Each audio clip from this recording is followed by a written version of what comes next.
And there we are. How's it going? How you all doing? Hope you had a nice week, nice vacation, nice Easter holiday. I know it really depends on the, with the whole shtick, as Catholic, Orthodox, all that shenanigans. So no matter when that Easter thing was, be it last week, or technically last weekend, or sometime before that, I don't know exactly when the Catholic Easter was around, if it was, because I don't think this year was one of those cases where it was in the same day. I think that was last year, if I remember. I don't know. I'll be honest, I'm not much of a practitioner these days, so I don't really keep track of any of this kind of stuff. It's mostly celebrated because family celebrates it, and I take part in family celebrations, that sort of thing. But outside of that, not much. So yeah, but because I take part in it with family, that means that I also have to take some time off, because it's usually spanning across the weekend. It's usually an extended weekend whenever that happens. Plus, I would say it was technically kind of sort of a vacation. Not really, even though I was out of the house since Wednesday. I was mostly busy. I helped out, I worked on things, nothing related to this, unfortunately. I was helping out with work, with the family, because some stuff, like an event thing, was happening this week that required a project that my family took part in, and I jumped in to assist, all that sort of thing. Mostly manual labor, or kind of manual labor and arts and crafty kind of thing. Oh gods, I think by the it showed that it's been a while since I've done that sort of thing, especially the manual labor stuff. Having the day after, just my back and fucking knees being completely out of it, because I had to like bend down all over the place and had to carry oddly heavy and voluminous shit, like mostly, or stuff that was kind of a bit unwieldy. But oh well, I did it. It was fine overall. Not sure if I'm gonna talk too much about that today, because there's gonna be lots of reasons to yap. But yeah, I've been around, technically back. I've been actually working up until, I think we stopped somewhere, I think Friday or Saturday. We put a stop to all that work, if I remember correctly.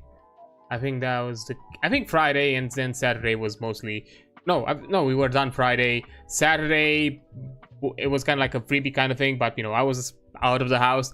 Even though I had a laptop, I just didn't feel like figuring out if I can make any sort of like weird connecting Mac OS with the iPhone, because I had some games on my phone, and in case I wanted to like chill out or do something like that. But I just never felt like it. I just kept with just playing on the phone, and even that, I didn't really do much of it. So I was kind of a bit, so because of that, I was slightly detached, mostly because for a few days, literally, I was just working for most of the day. And after that fact, I was just chillaxing more than anything. I think I took it also as kind of a social media and internet detox sort of time period, hence why I was a bit radio silent for most of the last week. To be fair, I wanted to be a bit vocal like recently, yesterday specifically, but Blue Sky apparently just decided not to work for the entirety of the day. From my understanding and from what I've heard, there was like a DDoS attack that happened yesterday that affected services on the website itself for the entirety of the day, or most of the day, at the very least, at the time when I was active and checking it out.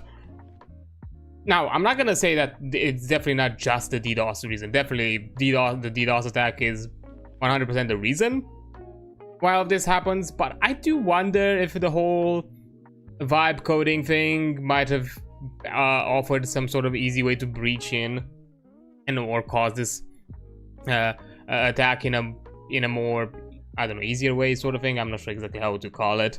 For those who don't know, the founders and creators of and those who the admins of Blue Sky have openly said that they vibe code this good parts of the website and app, so you can probably expect that at times it's not stable for probably obvious reasons. So I'm I'm guessing that it might have also took part in that. Now they've announced that was a DDoS attack, so it's quite obvious, because even though I've had funkiness with Blue Sky in the past for like when it comes to like connectivity stuff, and but never to this degree, so I guess I can understand it, because this was like an insane outage.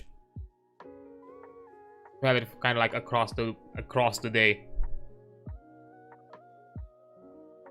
After it, I don't know, to me, Blue Sky has always had this kind of weird funkiness from my side, which I'm guessing it has something to do with their backend servers. I've never haven't been able to like find something conclusive about it. Like, for specifically, certain services do not connect to the app or website at all.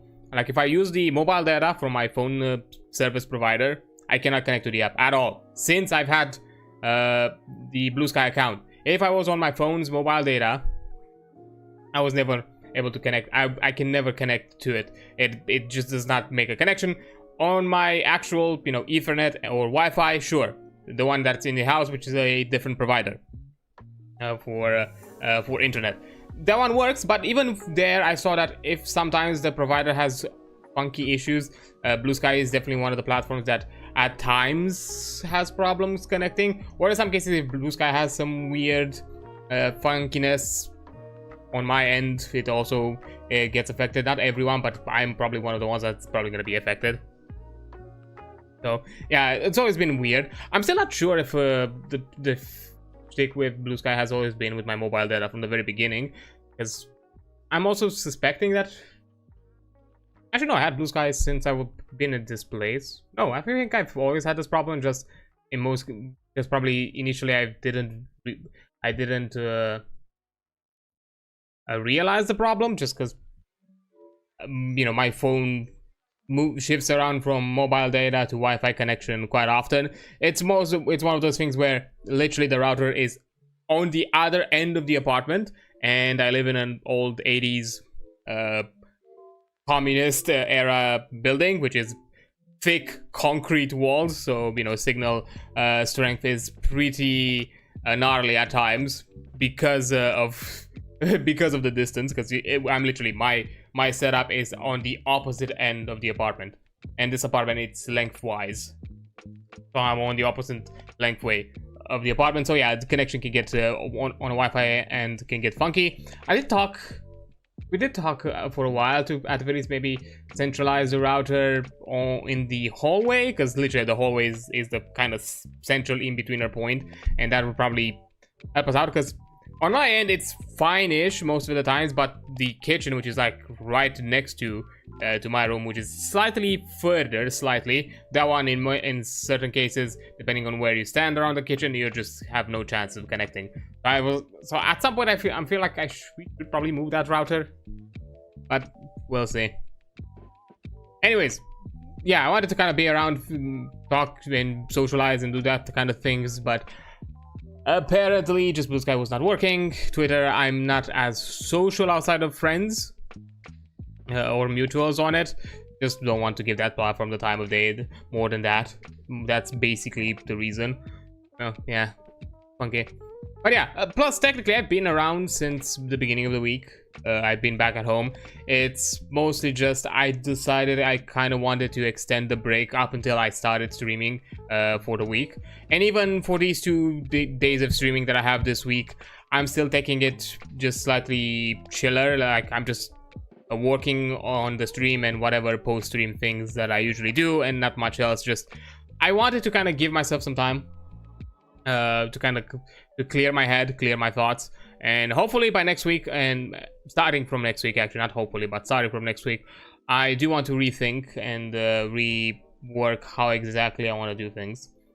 As I said before, the content creation thing currently as it stands, it's not as it goes right now. It's not giving me a float by any means. It hasn't been that, and I'm here to kind of stick with it and just push through, but there's a point where I need to find options. I need to find alternatives or things that can assist me alongside this content creation journey until it can get to a point, it reaches that miraculous point in time where it can offers some level of sustainability, or at the very least it offers some consistent some consistent support to sustain me, to help with my general, you know, day-to-day, if not necessarily on its own. I'm not hoping anytime soon that to be the fact, but at the very least, to an extent, be a part of it, part of the support for my day-to-day. But at the moment, as things stand, it's not that, and I need to find alternatives while I get to that point, have something else instead, and that might shift in how I do things. As I said before, I'm not planning to, you know, hang it up or decide to stop doing this kind of thing. Maybe I'm just not gonna do it as long on a daily basis, not necessarily daily basis, but every time I stream, maybe my streams are gonna be a bit shorter than usual. Maybe I'm gonna cut a stream week off, a stream day off, or maybe something else is gonna rework. But to an extent, streams and this kind of content will remain. Maybe on the YouTube, on the other platforms, I'm just gonna take it a bit slower. Thankfully, I have a quite big of a backlog of clips and all that up until like this point. I'm getting close to like mid-July, and how I've kind of scheduled and get clips, because I post a clip once every 2 days. Then I got to a point where things have kind of reached kind of to the July, so I think I'm gonna be fine overall. So even if I take it a bit chilled this time around, it's gonna be a while until it's gonna catch up to me, and depending on how I'm deciding to take it onwards from this point on, I might still be able to keep those up.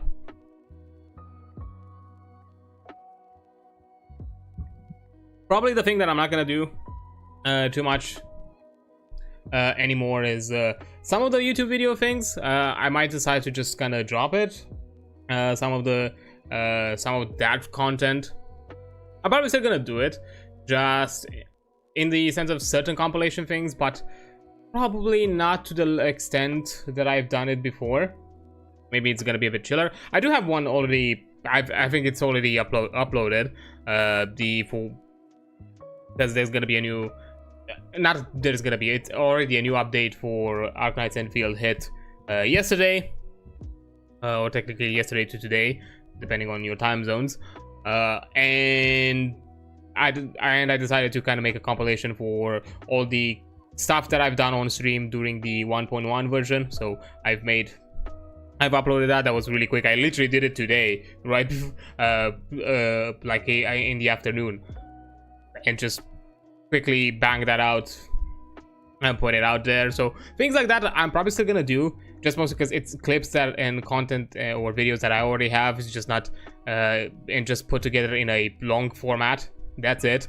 That I'm probably gonna keep, but that's it. I don't think I'm gonna do the top seasonal things anymore, because that's it's not necessarily too much extra work, but I don't think I don't see the reason for it at the moment. So that one's gonna be put. I think that one I'm gonna put it to the side. Again, I'm still thinking on it. I'm deciding. We'll see how that's gonna go. But yeah, some changes are gonna happen. I wanted to at very least push some things that I wanted to have done, and then I'm not gonna mention anything clearly until I reach a decision.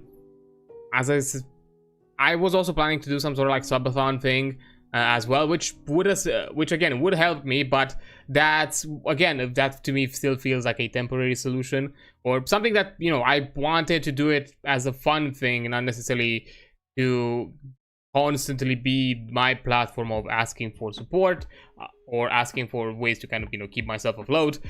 So this is like another reason why I decided to kind of like postpone it and announcing it, because technically I would have wanted to do it this weekend, actually. That's kind of when I wanted to start, or technically start it next week.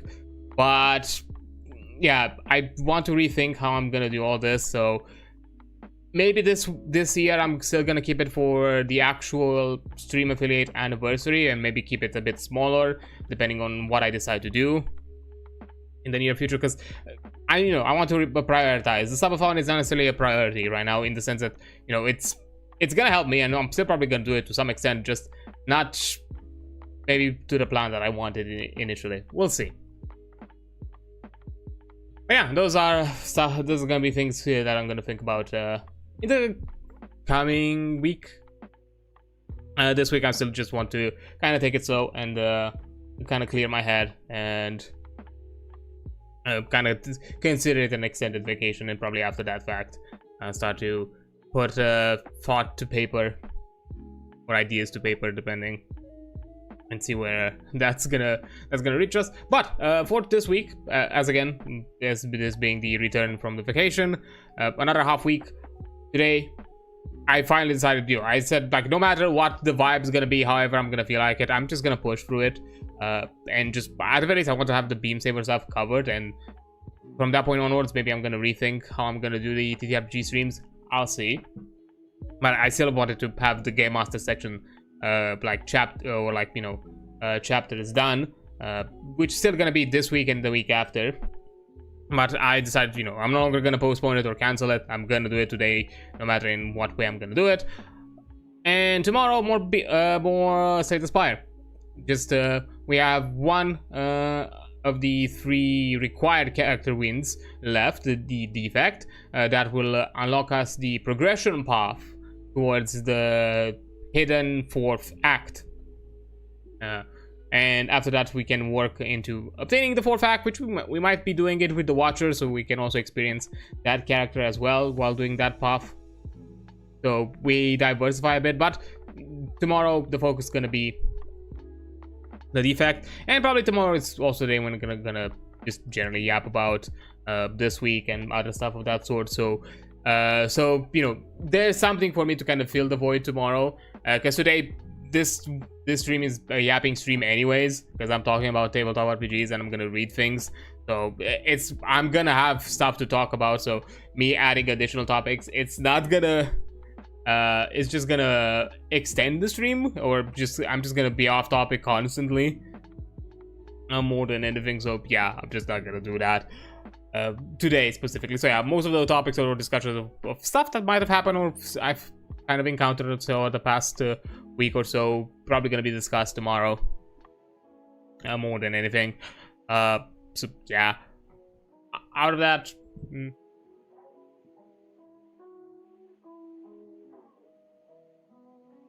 because yeah, I was like caught up with stuff in my own time, in my free time, and chilling with peeps and friends and all that sort of fun things.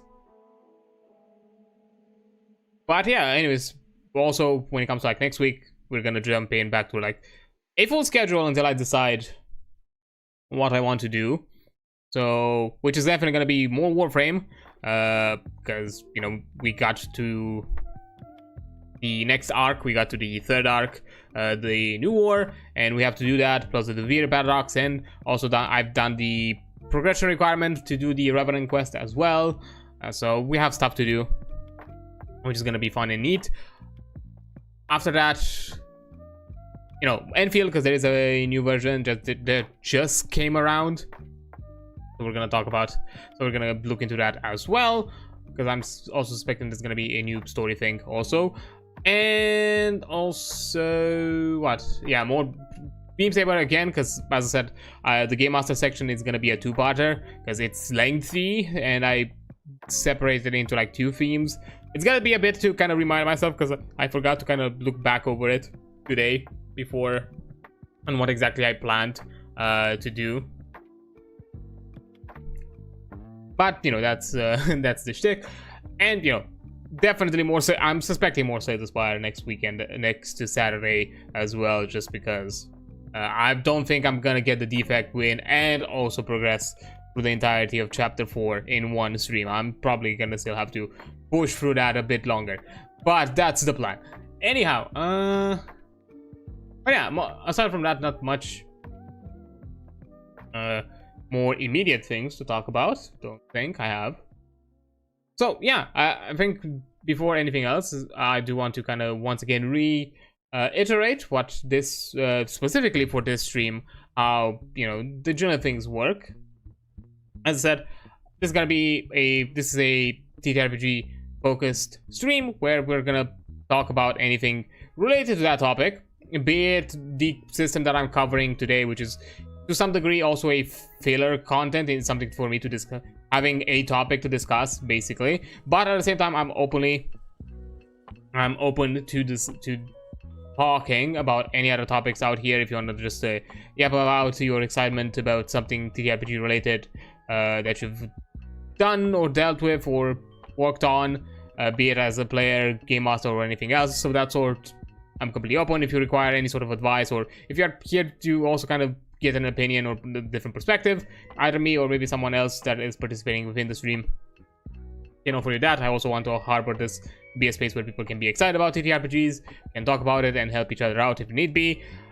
I have some decent experience with tabletop RPGs. I do want to expand that knowledge and variety, because yes, I've come from the circle that as most other tabletop RPG players come from, which is D&D. But I want to, you know, expand my knowledge. I've dabbled into World of Darkness for quite a while, all the World of Darkness to be specifically. I've also checked a bit of Pathfinder 2nd edition for a bit, and you know, when I say checked and looked into it, I'm talking about the games I've played. Assault RPG was another one. Some one-shots of different mini systems here and there as well, and also through these streams I've looked over, but just read over, all sorts of other systems like the Borderlands RPG, the Bunkers and Badasses, Mithras RPG, Lancer, Daggerheart during its open beta days, like a year, more than almost like 2 years ago, if I remember correctly. If I'm honest now, and that happened like 2 years ago. Some throw-offs of other mini horror RPG-esque themes as well. I think it was like oh yeah, Tactic Quest was another one that we looked at pretty recently, and for a while now we also looked at Beamsaber, which is another mecha inspired or mecha themed or sci-fi themed tabletop RPG, which I've had a lot of fun looking through it and reading through the chapters. It's been interesting and a neat system to kind of take a hold over. So yeah, I have some general experience. I do want to expand it more, and I would love to find more opportunities in the future to play these systems or play these games or experience them in some way or another. So that's gonna be fun and neat, but we'll see how that's gonna turn out. So that being said, I don't think I have much else or anything else to kind of talk about. This was a general preface of what this stream is about. So why not actually getting ourselves into the topic at hand, that being the Beamsaber system itself. For those who do not know, Beamsaber is a Forged in the Dark game which means it's a game system based around and takes as a kind of foundation and general structure of the Blades in the Dark system.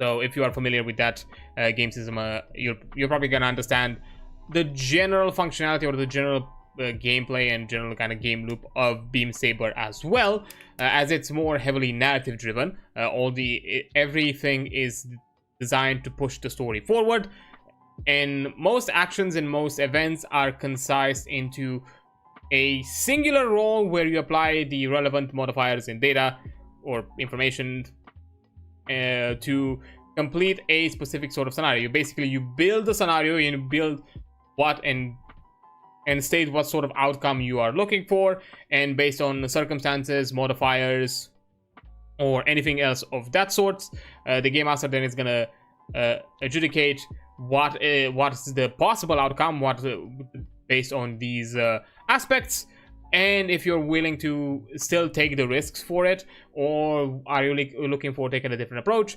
Once a consensus between the two sides has been reached, then a singular role is dictated.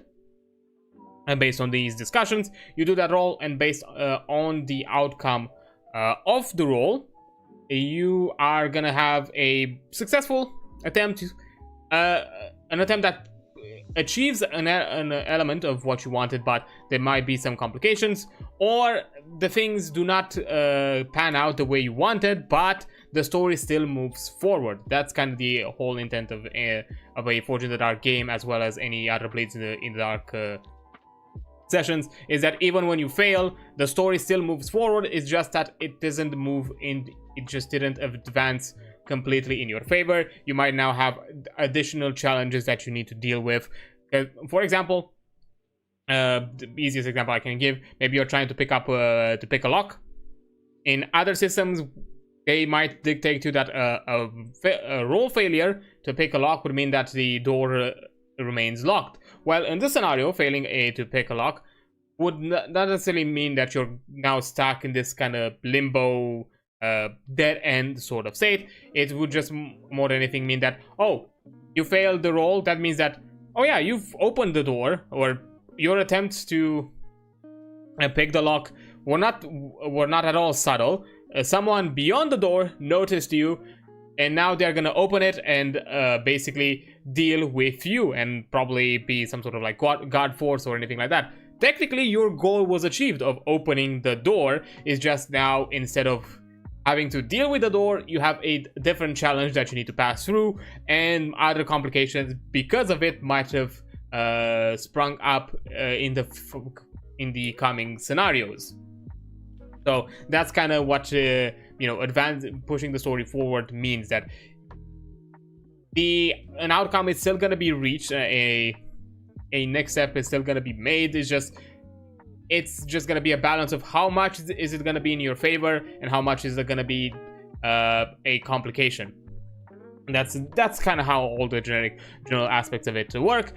And Beamsaber specifically takes a ton of the mecha and sci-fi themes, especially within the anime and certain sci-fi genres, with the inner bond of the pilot and the vehicle, as they call it, within the system, as well as the bonded relationship that you as a player have with other NPCs, with a dedicated rival, very mecha anime-esque, where you have someone that is specifically your rival, someone you're competing against, which is a challenge to actually defeat or take out of play, as well as other relationship and general reputations across different sorts of mech squads or vehicle squads or pilot squads, and larger, grander factions that dictate how the war within the Beamsaber setting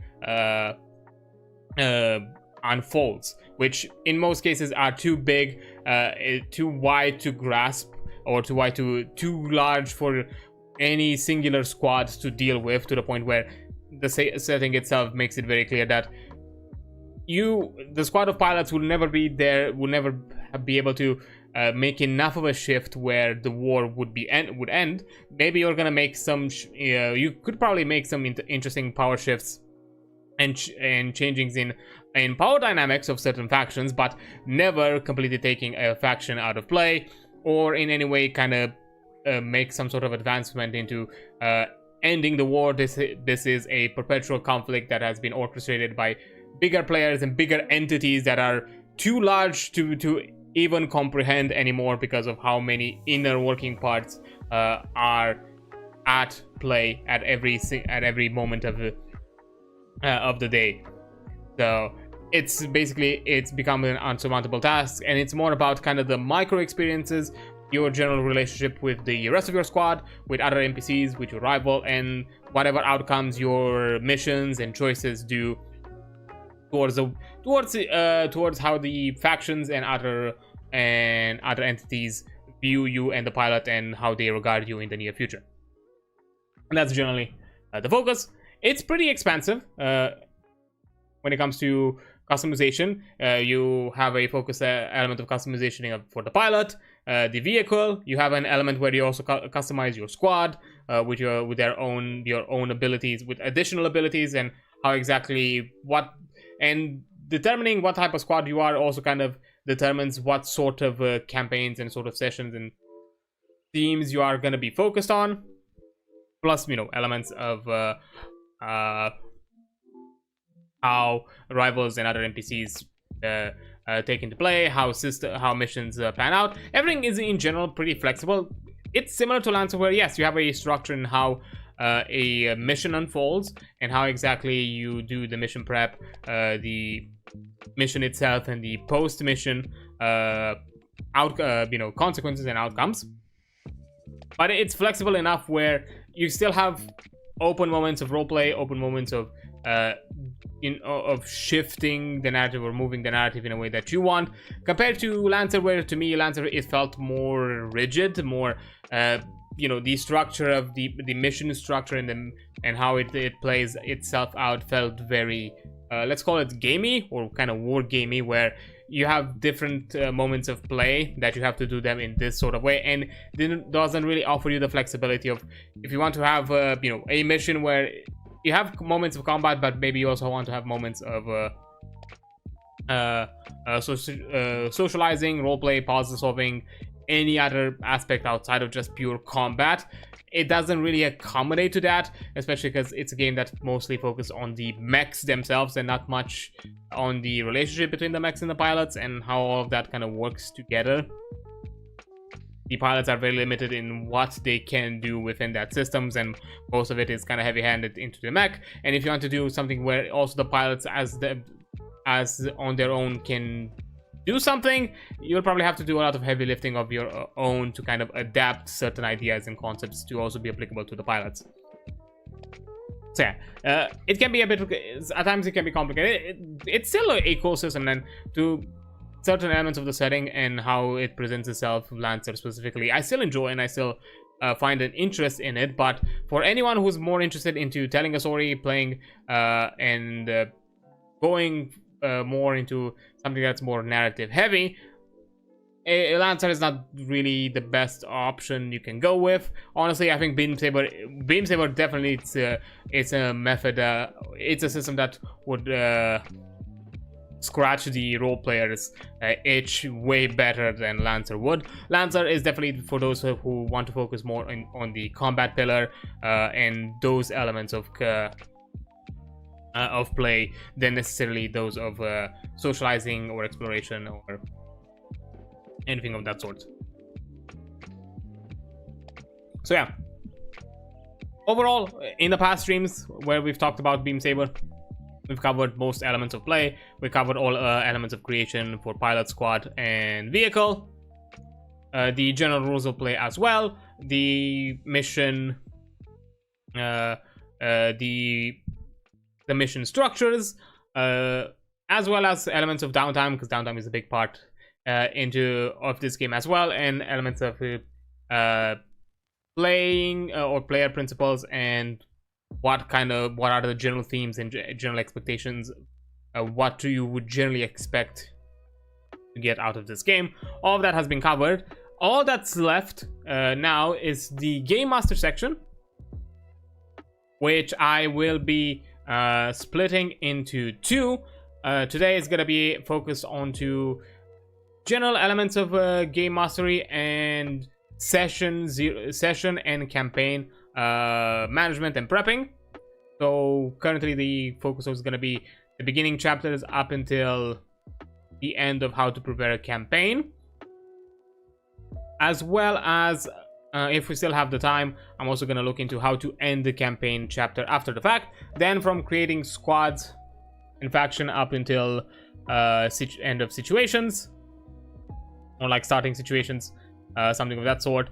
That's going to be covered next time. So I'm taking it into and splitting into two parts: the general game master and more macro elements of session and campaign prepping, including session 0. As you can see, there is a full-on dedicated chapter for session 0, and then the micro elements of squad, factions. There was also mentions of crafting, determining effects, preparing missions, regions. Those are going to be talked about in a separate stream, and that's also where I'm going to conclude it, because the last chapters left are lore chapters and setting chapters, which I'm not going to show or discuss about here. I still want to leave certain content for you to look into or to look onto yourself.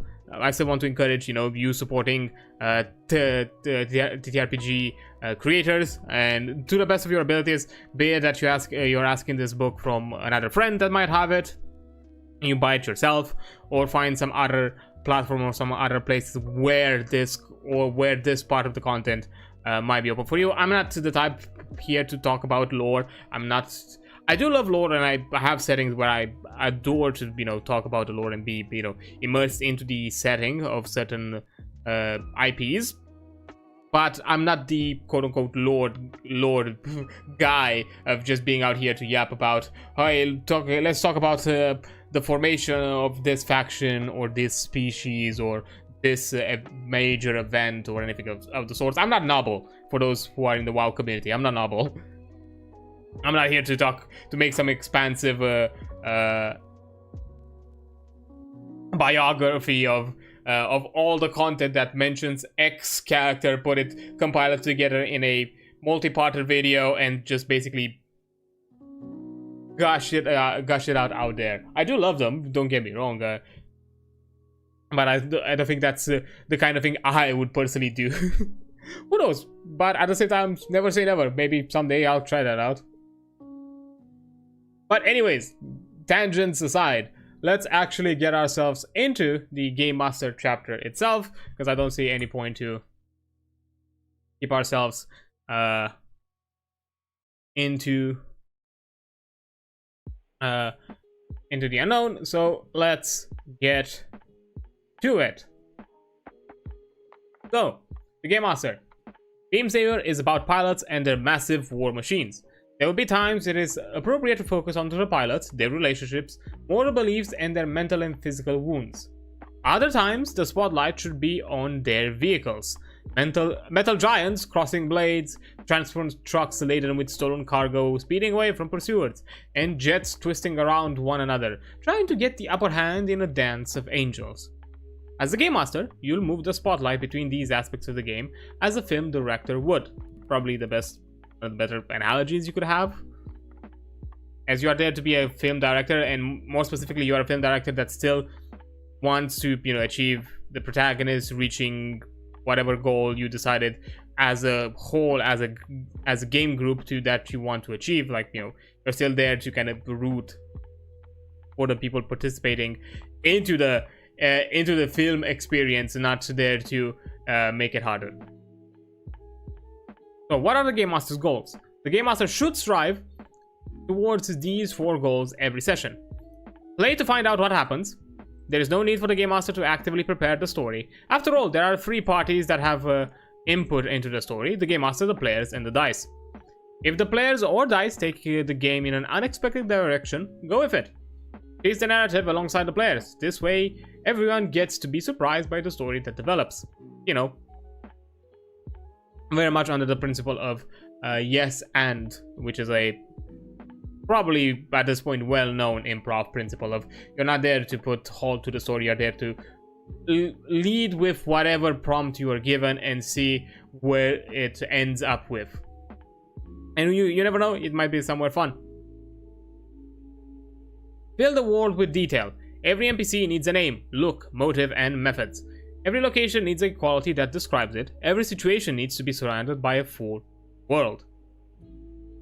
So yeah, make the environments feel, and I say emphasize, feel alive. It doesn't necessarily have to be a very intricate system of how how a city and all its moving parts lay itself out. You just need to have the facade whenever the player interacts with someone or something, that this place feels livable, this place feels alive and breathing. It, you know, again, you have to keep a facade, not necessarily you actually have to build up some sort of concept of a city where you have everything figure out and how it self-sustains in itself and all that sort of thing. You can totally do that. I'm not saying that you shouldn't, but don't feel overwhelmed that that's a must. I know, and I've been around people that love to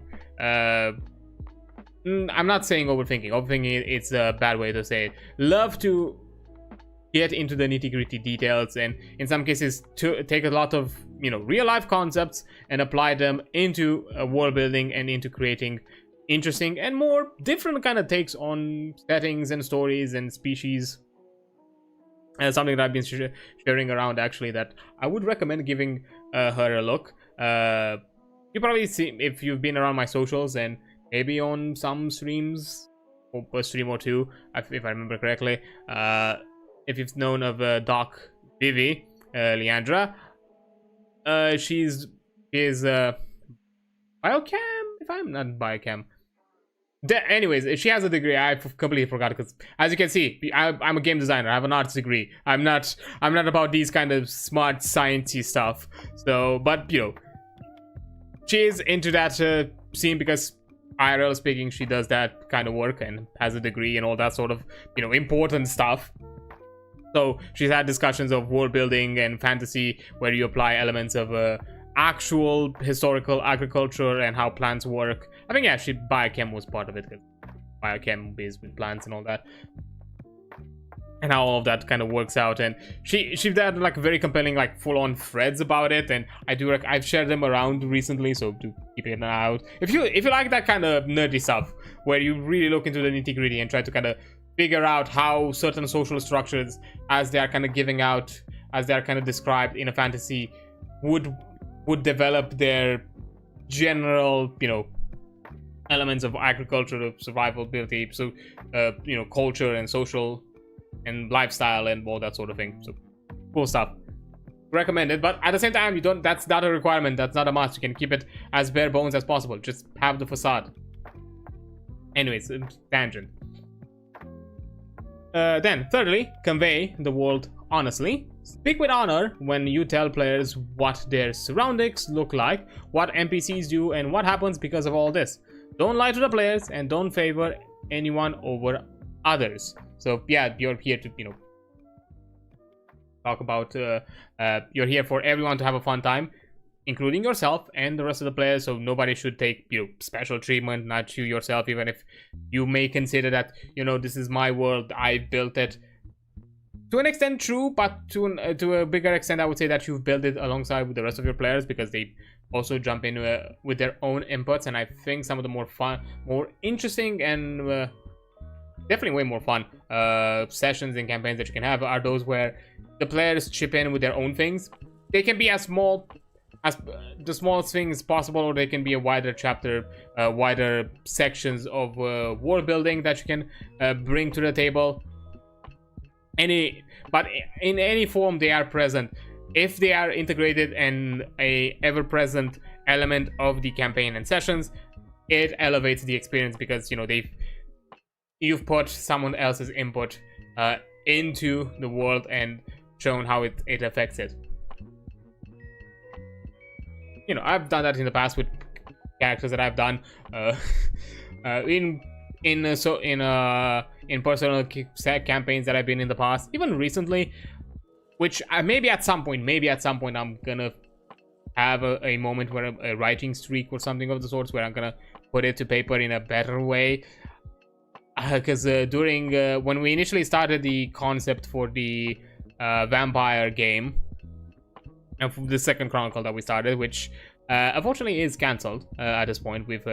I've talked with Ghost, the storyteller, and she mentioned that if we are to jump back into making a session and jump back into playing some sessions, a vampire or anything else what related, we're probably gonna start fresh, just because she has different takes and different ways she wants to do the games from this point onwards, and that's completely understandable. So I personally view that first few sessions of the vampire game as kind of the proof of concept.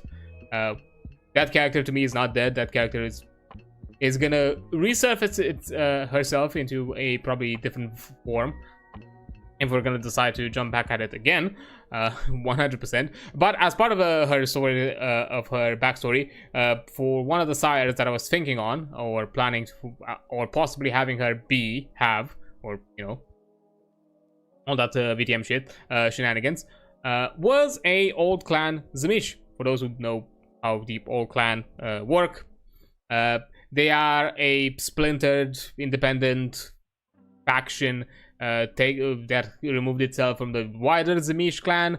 They forgo vicissitude just because they see it as abhorrent. They and, you know, they see it as remnants of the antediluvian, which they don't want to deal with, and instead took itself domination, because the old clan, it's more close to the traditional voivode, or kind of to the traditional myth of the Vlad the Impaler. They are there to be rulers and conquerors, and people who rule over a territory with an iron fist, and to be the domitors, the dominators in a way. That's kind of a word for it, and they take a bit more of that kind of historical element, which is really cool. I love that concept. Problem is, because of how they are structured, where they themselves are designed, or that is how the lore of the old clan is written, they love to rule in the open. This is a clan that would surface itself during the Dark Ages, at a time when communication was limited. Most of it was through messengers, and and the old clan preferred to rule openly and knowingly that they were vampire rulers, and they didn't care, because during the Dark Ages there wasn't really such a thing as the masquerade. And if anyone tried to like run away from their territory, trying to kind of tell off, they probably would have been hunted and got by any means. So which is a really interesting and compelling aspect of their narrative and storytelling, that they are like really cool. It's really cool. I really like this whole idea of ruling in the open. Problem is, in the Modern Knights, it does not work. The concept of the old clan, it does not work in Modern Knights, because how do you do an open ruling, open rule sort of vampire in Modern Knights? It cannot work. Especially with the masquerade and everything of that nature, you can't really have that. And the old clan, from my understanding of people that have made like maps that laid out maps of territories and who controls what region, what sect or clan controls what region. The old clan has I would say half of Romania, and I think a few regions of Poland somehow. That's all they have. But even so, Modern Knights Romania could not work under that same concept of ruling in the open. So I had this different concept of how they would reinterpret that idea of ruling in the open, which I kind of liked. It takes a lot of personal experience and personal history of how things work around here, for those who probably live in Eastern European countries and have dealt with post-communist corruption, especially within the ruling class and politician class. They probably understand what I'm talking about. I have this kind of take on it, a personal take on how exactly they would work, and I kind of sketched out the general structure and how they would work within the modernized societies, and what exactly the clan as a whole is it about. And I took this more kind of twisted idea of the Tzimisce, where they're kind of the Tzimisce, but instead of having this obsession over vicissitude and flesh crafting, they have more of an obsession about controlling, dominating, having ownership of things. And that's kind of what I focused about, and with some darker themes when it comes to mental manipulations and mental altering and that sort of thing. For those who know Vampire, again, they probably know how dominate as a discipline works, and how that can forcefully affect the perception of the mind. But anyways, this is a whole ass fucking tangent that I got myself into. Again, the old clan is very underrepresented. I believe it has a ton of potential, and at some point I would like to write it properly. But that's the whole shtick for it right now. But yeah, I did like this whole thing. I rethink an entire fucking clan to better work within the setting, to better work within Modern Knights, and to also have it applicable within the game. As I wanted that to be a possible faction that would have dealt with something, because again, being that they are interested in dominating and having a territory, they would take up whatever opportunities they have on their hand to expand their territory through the proxy of childers, and more importantly ghouls, but also childers.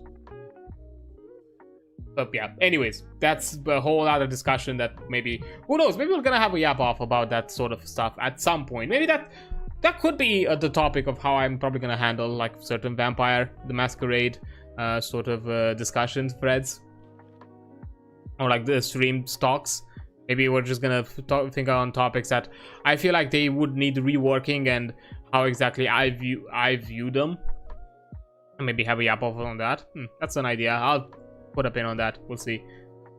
Because once we're gonna be done with Beamsaber, there's gonna be again a void when it comes to what tabletop RPG stuff to talk about, and maybe that could be the angle we could do with World of Darkness, of just looking into factions and looking into things that I find interesting but do not have a proper modernized coverage for it, or they have they don't have enough details within modernized settings, or the modernized side of settings, because, you know, World of Darkness is expanding itself through, you know, Dark Ages, Modern Knights, Victorian eras, and so many other time periods and places where I'm pretty sure that there are elements and themes inspired for certain cultures and certain territories that have been well expanded within a section of the entire of the period, of a specific period, but not really thought about in more expected or in more oftenly used content. Because, as I said, the old clan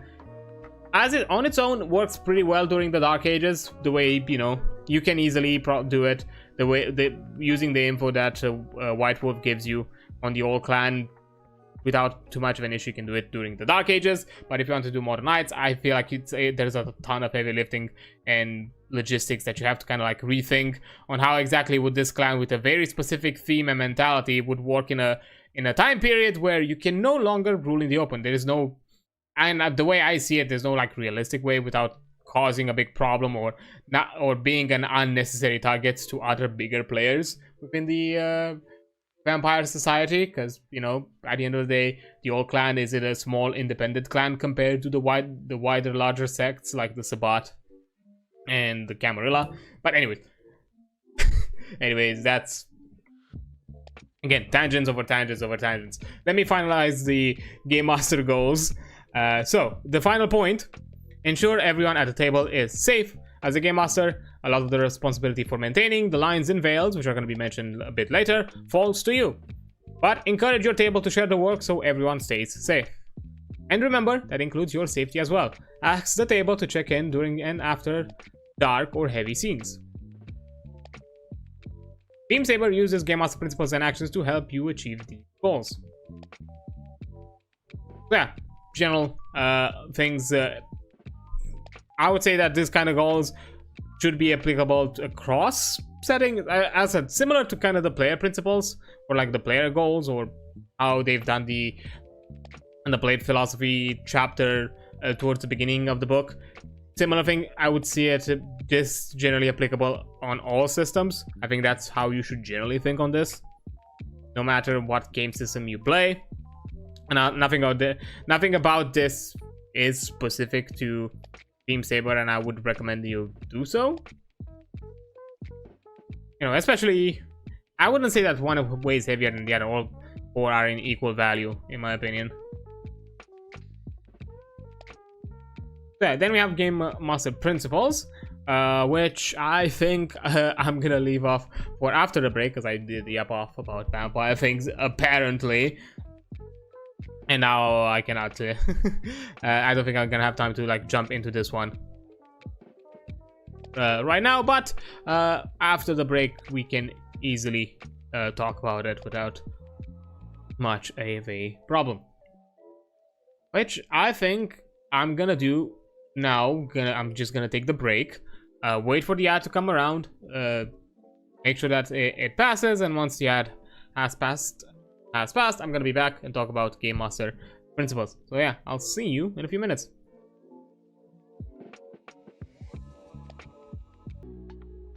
Okay, we're back, so we can continue the Game Master combos. So, we looked at the goals, now it's time to look at the principles. You should strive towards meeting these principles during every session. They help the game flow easier and give you an idea of how to portray the world and the people living in it. Be a fan of the pilots. Be excited for their stories, victories, and suffering, but make sure you aren't actively pushing them towards defeat. The war is hard enough without the game master leaning on the scales. As I said, you're there to cheer on for the players' successes. Of course, it's fun. It's fine to revel in challenges and moments of haha, I've took you over, especially in like more combat focused games. As definitely like it's fine for the game master. I don't feel like you should shame it whenever the game master does like a really important, like a really big hit or like a really powerful, you know, move or strategy, because at the end of the day it's a balance of wanting to offer a challenge but still, you know, at the same time desiring for you as the group to succeed. So yeah, you should never push or lean into, I don't think like you should lean into wanting their defeat, because you're the game master. You have control of most of the pieces on the board, so you could easily give them an unwinnable scenario and dictate yourself as the winner, but then you kind of defeat one of the main goals.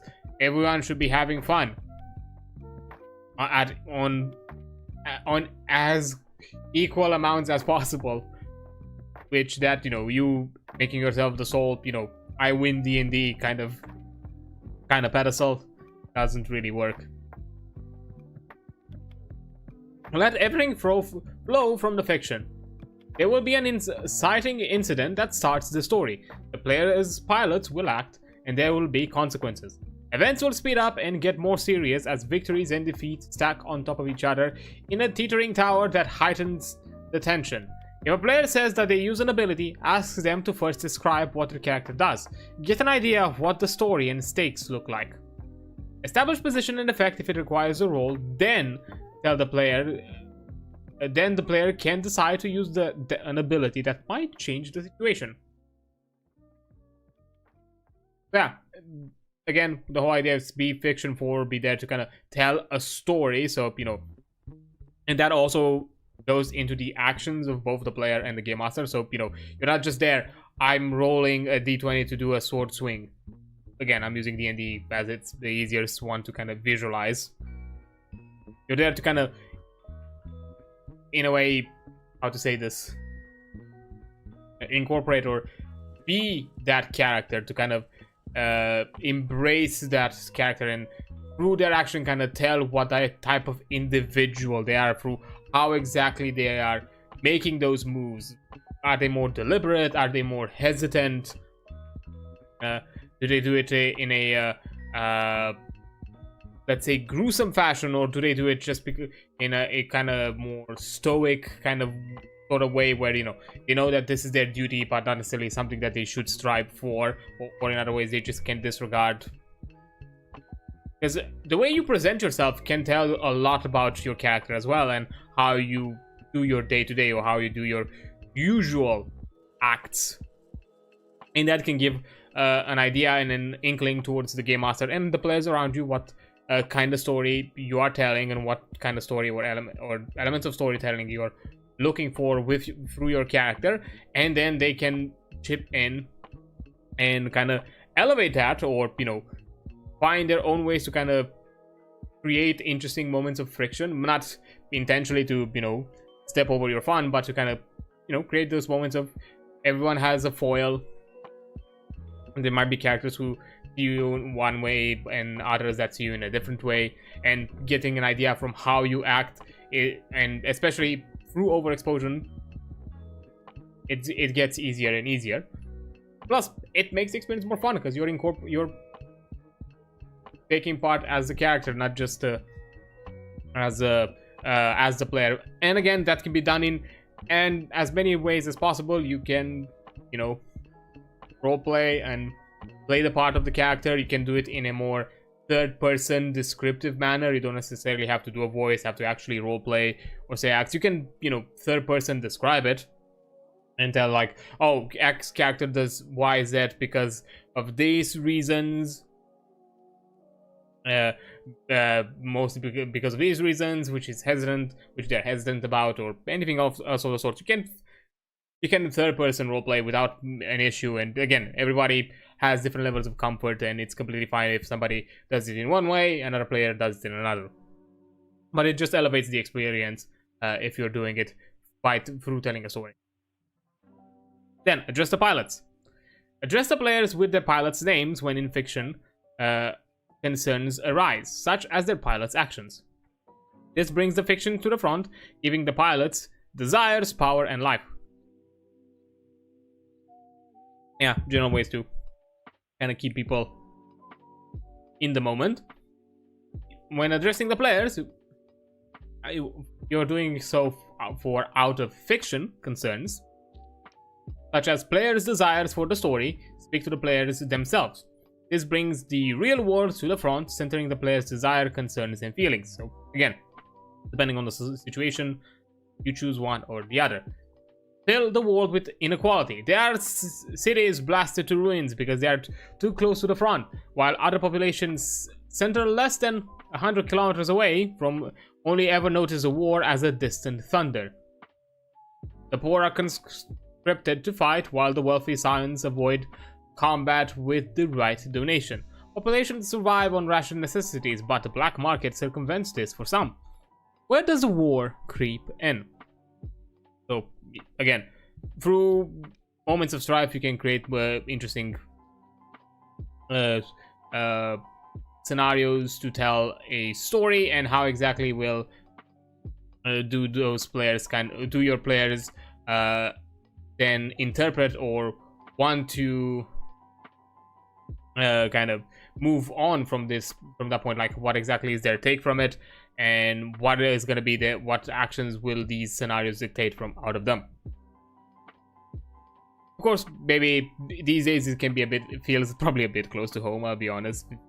It is wild out there in the world, so I can understand at the same time it can feel a bit to have these kinds of topics these days. Oh boy. But anyhow, continuing on, make the war the enemy, not the soldiers. And this war has been going on for a long time. It's more devastating than any person could ever be. Show this by giving every NPC humanity. Everyone has someone they care for, whether it's because that makes survival easier or just more tolerable. Humanize individuals and make groups monstrous through cold calculation.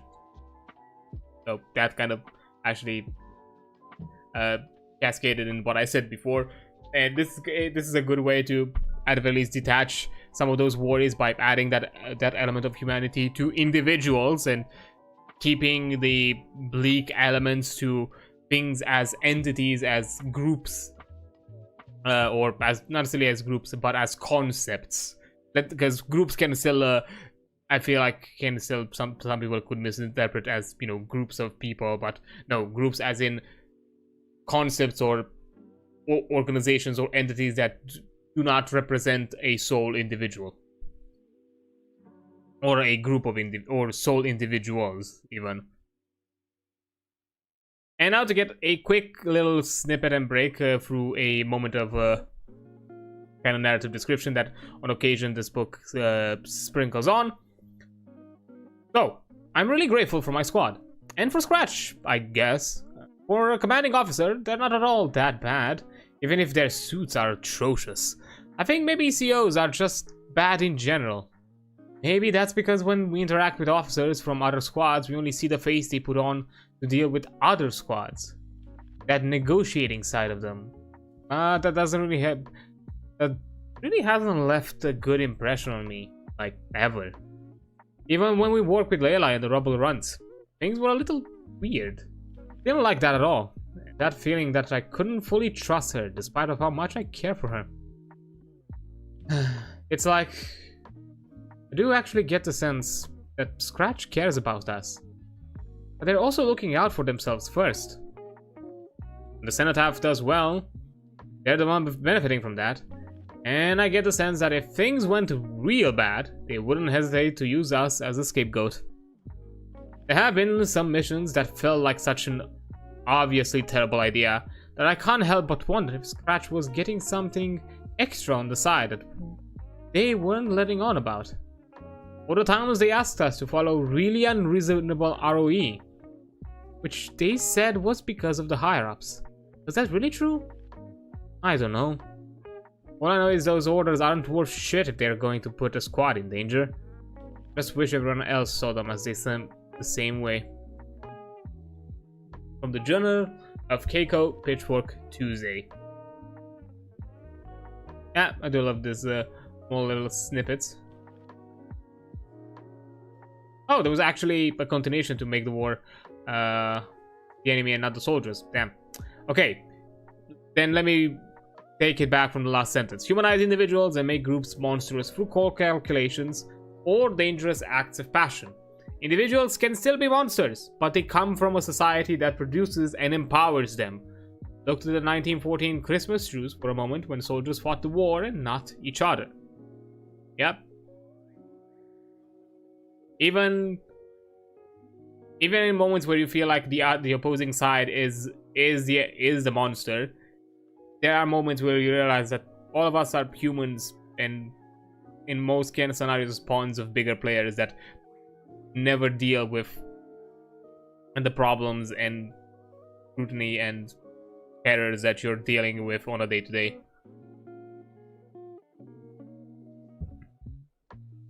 Then, make the war too big to defeat. The war affects multiple worlds and the star lanes in between. There are too many with their livelihoods and wealth tied up in the conflict. And the best possible outcome would be to push the war out of sight, so it could be out of mind. But most will have to settle for survival until they can get out. As I kind of said before, the war is at this point a concept.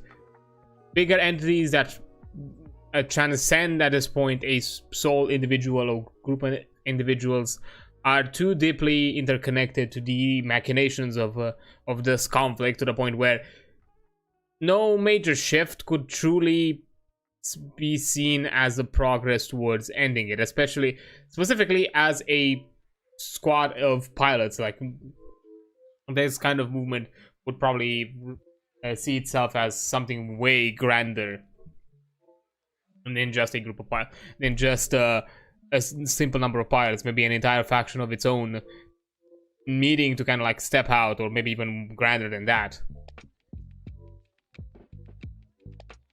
And make the pilots feel small and the vehicles feel powerful.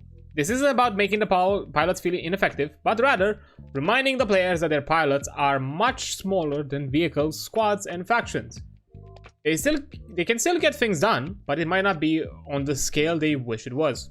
Show this principle for the contrasting power and size available to them through their vehicles. The smallest machines are as tall as 3-story houses.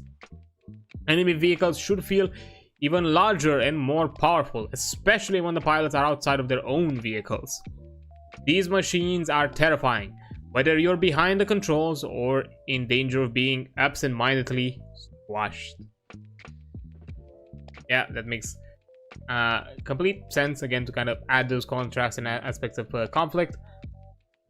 I do wonder, this space station satellite, it kind of reminds me of that colony station from Gundam, or like the colony station that you see in Gundam. Maybe I think it's a smaller scale, because I think those are like, I'm not sure if those are crates or like inner crates, or like part of the panel lining and just weirdly crossed. Again, hard to like recognize the details, because to be fair, the colony stations are like immense.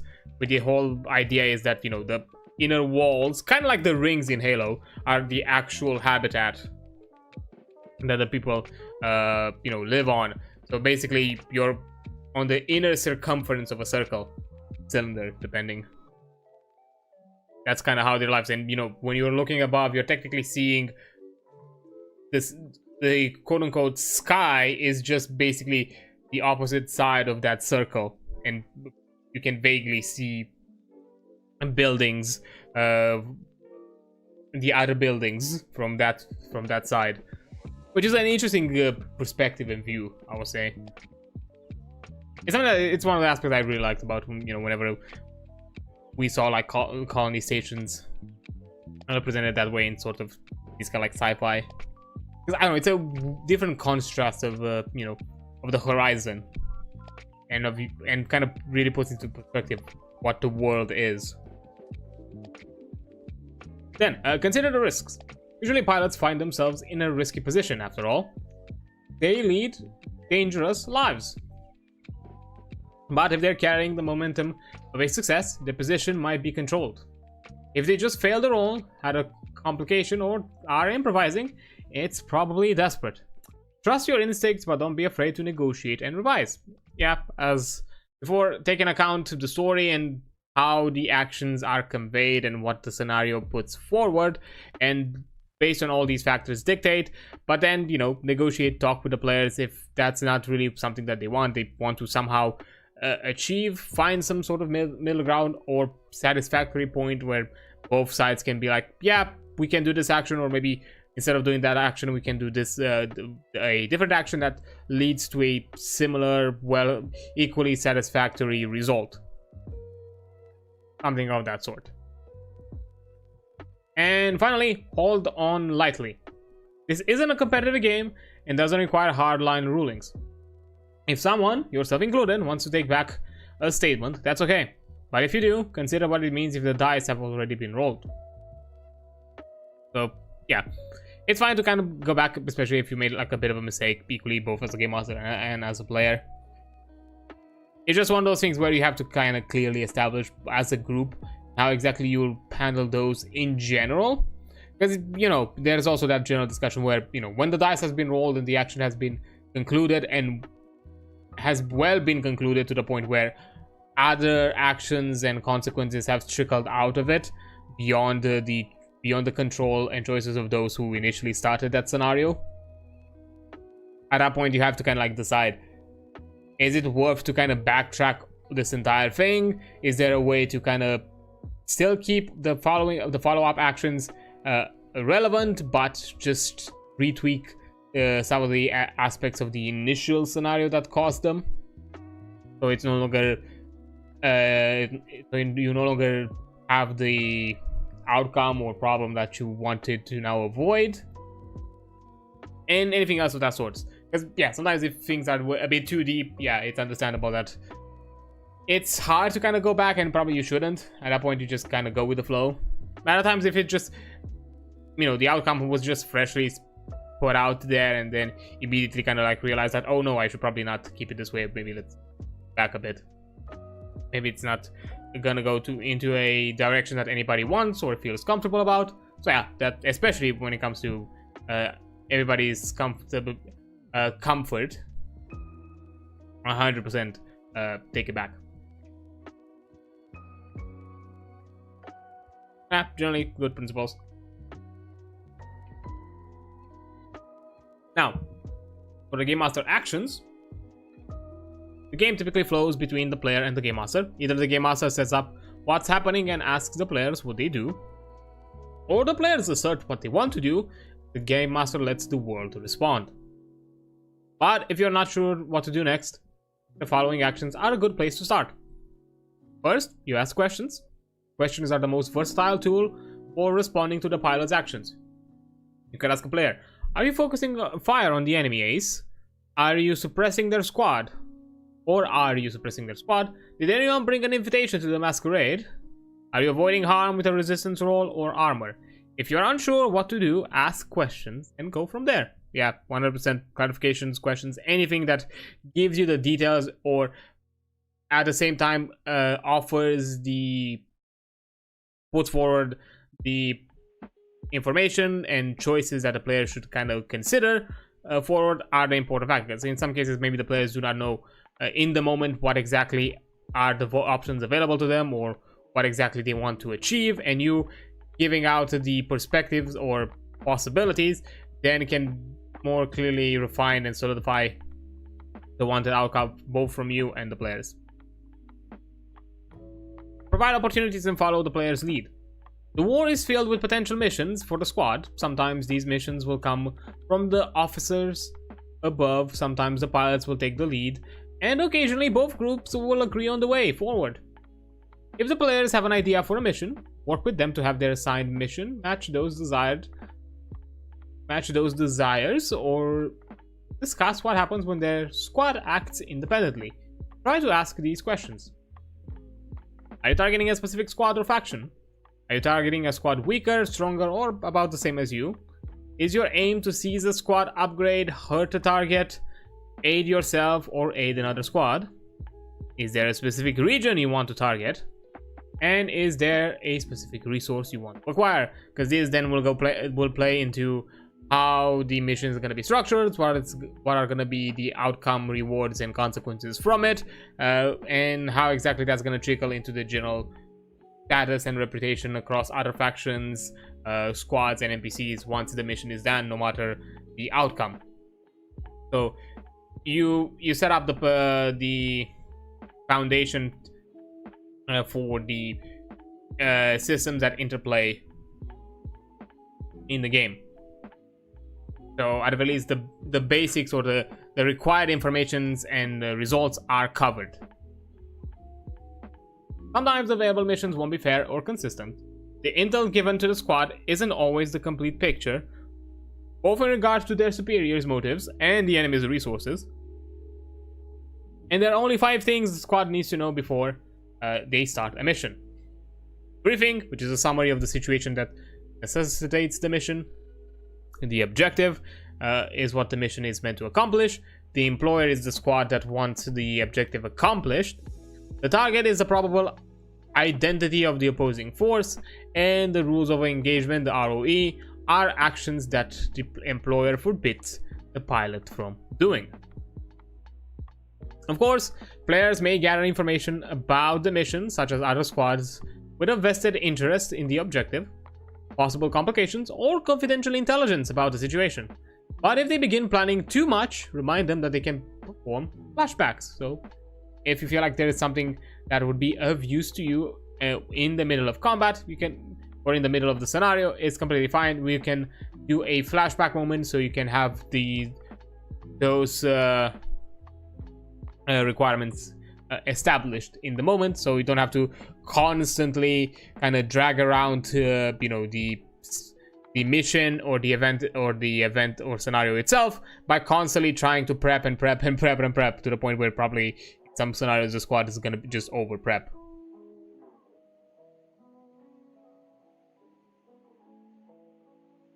Then you cut to the challenge.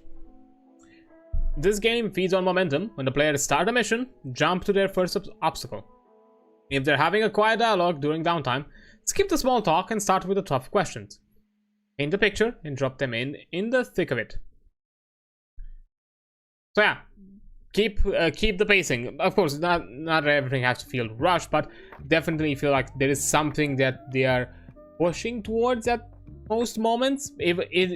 Either something of their own want, or something of the general establishment, the general established goal of the mission.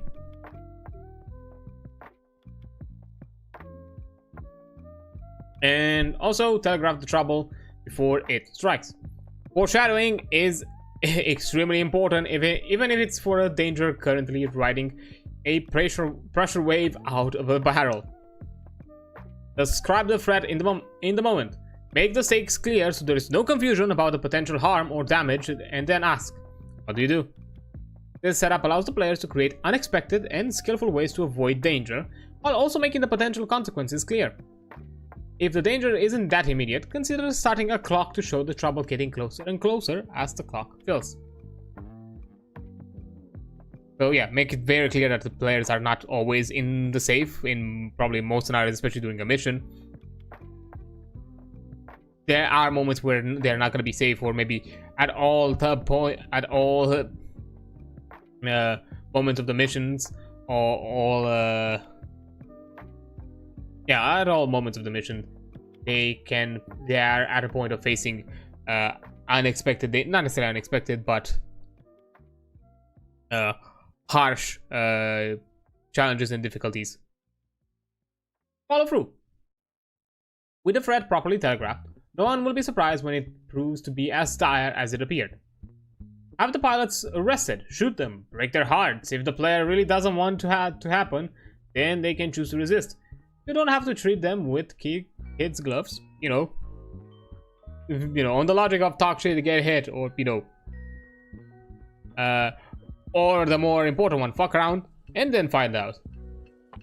It's fine to kind of remind the players that nothing comes without without an outcome, and in some scenarios, depending on what they've done, not really to their to their favor. When initiating an action with an NPC, sometimes the execution of a threat is too skillful for a pilot to react. Instead of telegraphing the trouble, describe the damage happening before the pilots can be proactive. Inflict the consequences immediately, and the pilot can react by resisting the danger. This Game Master action makes an NPC seem incredibly skilled and dangerous. So have it for those who are masters of their trade and only when they play to their strengths. Yeah, in some scenarios, instead of doing a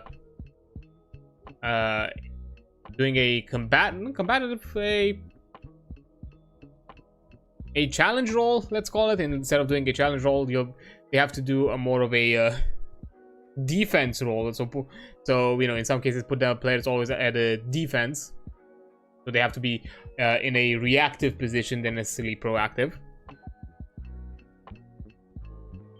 to kind of show occasional moments of power, of a power dynamic or power difference. Of course, balance it out. Don't overuse it, as mentioned here. Obviously, choose it for NPCs that have to feel competent or shown as a threat. Alternatively, you can give these hyper competent NPCs rival moves, which are mentioned in earlier chapters. This will help some players agree with the consequences that are inflicted outside of the typical game flow. Calling these consequences rival moves means that there is a finite amount of times the Game Master will use that trick. So again, one of those elements of use it sparingly, don't overuse it, don't make them feel like they're an unstoppable threat and, you know, an unfair fight. And utilizing existing game design elements as a way to kind of gauge that balance, or as a way to kind of play into that balance, is a good way to do so, instead of just relying on your own interpretation. Because, you know, game design elements in general are tried and true methods, so it's easy to just take riff off of that, you know. In the end, if you want to have a generally more frequently used ability but not overused, something that is designed under the idea of a recharging of a short rest could be something that you're interested in. So you know that they have a limiting factor that requires some sort of like conditional break and allows equal pacing from both you and the player, something of that sort. Then tell them the consequences and ask, when a pilot initiates an action or has a choice to make one, tell them the probable consequence for the paths before them, and then ask, what do you do? So give them the possible outcomes, especially because in most scenarios probably the pilots would also realize those outcomes as being a possibility, and they would take them into account. So, you know, give them information that them, either as a pilot or maybe even as a player, would know of or should have knowledge of. Then tick a clock. Ticking a clock increases the tension and follows through on consequences without ending a conflict entirely. It's also a way to be honest about inflicting a consequence without directly harming the pilots. Adding free ticks to a clock will almost never be as bad as taking a level 3 harm. Remember, keep these clocks visible to the player so they get a sense of time, pacing, and seriousness of the conflict. Yeah, what's more stressful than, you know, taking a time-limited exam and having the clock in the classroom and seeing it tick down, and you having to to complete whatever work or task you were given. You know, time pressure is a powerful tool. I don't think you'll if you keep that very apparent and very visible, I don't think you're gonna have an issue of players not being engaged. Offer a collateral die. Give players a choice. Offer a bonus die with an interesting consequence that happens regardless of success or failure, or refuse a die and take a bigger gamble on their roll. If a player have an idea for an interesting consequence, feel free to take their suggestion or actively ask them. So yeah, sometimes maybe, you know, there are players out there, sometimes myself included, that like to add a bit of suffering to their own characters into their own creations, or like, oh, this character would probably suffer if they have to deal with this, so yeah, let's make this the consequence, and I'm fine to roll with it this way if we make this the possible consequence. And I'm pretty sure in most scenarios, especially if it is an actual consequence and not just you trying to pretend that, oh no, this is a consequence to my character, but it's not really a consequence in any sense of the word, and then 100% the game master will do it, as long as it's actually a significant consequence. And finally, think off screen. The war continues out of sight of the pilots and players. Consider what impact the current scene and mission may have on the other squads and faction. Think about what obstacles are in the area and which might be waiting down the line or drawn to the current actions. Yeah, make this element of make the world feel like it's breathing, alive. Outcomes of players' consequences of the consequences of players' decisions are not just the immediate ones. There's also, the butterfly effect, especially in a war where every faction has something at play and has a goal, and you yourself as a squad are playing under the whims of a specific faction for their desire, so you're already pushing back against others. So some will perceive you as a threat, some will perceive you as an ally, and depending on what you've done and what outcomes were achieved, those will also influence. Again, at times you don't necessarily have to do this in the moment. If it's something that it's really immediate and you have an idea of it already, then sure, put it into play in that scenario. But at the same time, take a breather post-session, post-game, take some notes, or like jot a quick note of what were the general consequences that came out of the last session, and then at another day before the next session comes around, think on what exactly those consequences do to other interplaying factions or factions that might have an interplay there, and at that point decide it. So at times you can better probably do it between games unless it's something that really should be done immediate, but as I said, your mileage may vary. It's very dependent on your game, your setting, the scenarios you put forward. So, but at the same time, don't feel pressure that this aspect of make the world feel living and impacted by the choices and decisions and consequences that the players have put out there, that they need to be always then in the moment decided.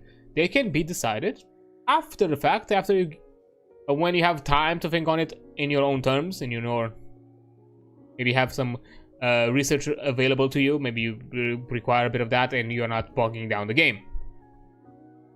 That's completely fine. Don't feel pressure that you have to do that always in the moment.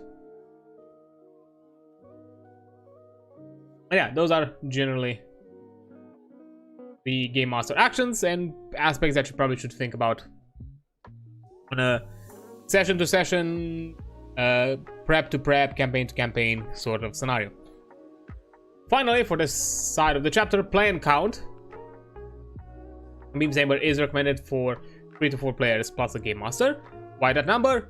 Well, when I've GM'd Beamsaber for 5 players before, I often feel like I can't provide the pilots with an equal spotlight.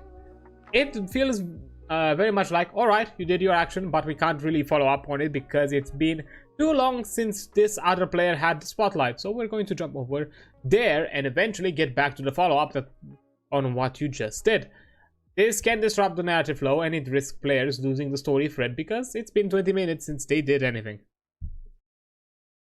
Another consideration for larger player counts is resource management.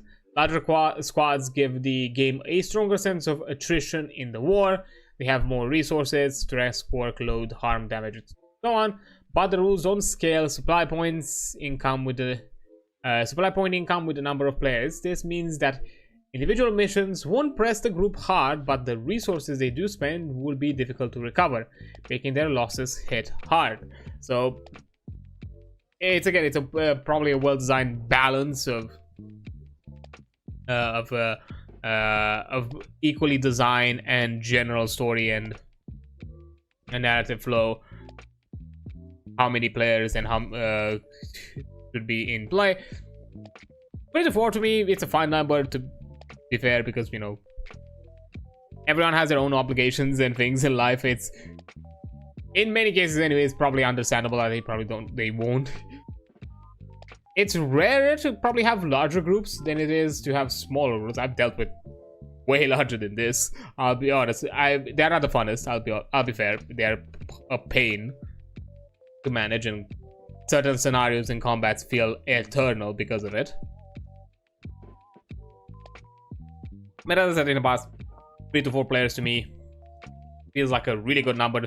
3, especially to me personally, when it comes to like group play, a game master and 3 players has always felt probably the bare minimum in most styles of play.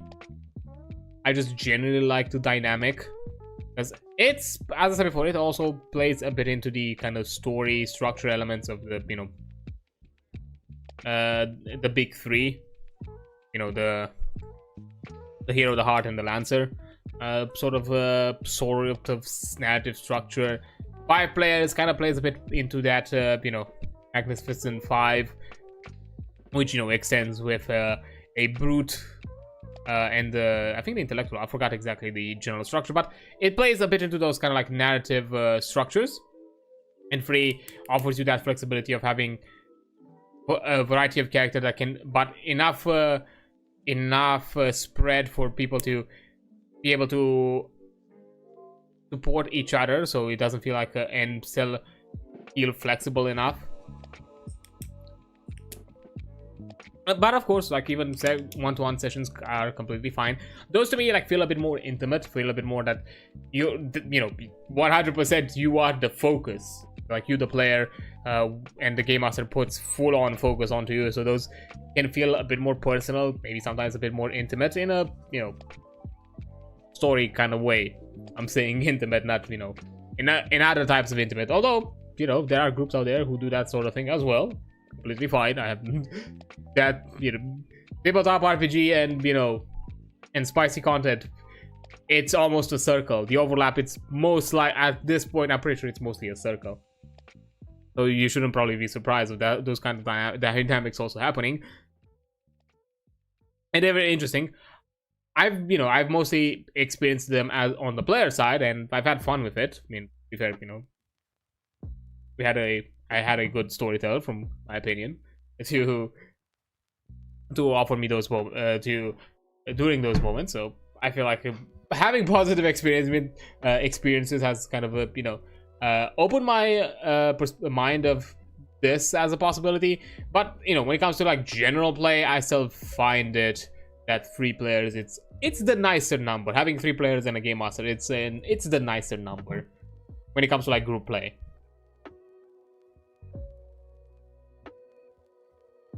But anyhow, that's like a general aspect of what you should think on how to approach this game as a game master in general. But now let's kind of look into elements of the nitty-gritty, and starting with session 0, the session that prepares you for all the others.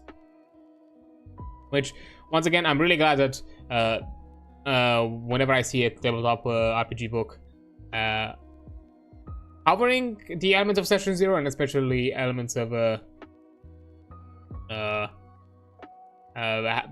elements of, you know, consent and you know, lines and veils and all of that, and general player support, I always appreciate when it's given, because, you know, there are communities and there are groups out there who have never encountered it, never experienced it, and never know that that's something you should deal with.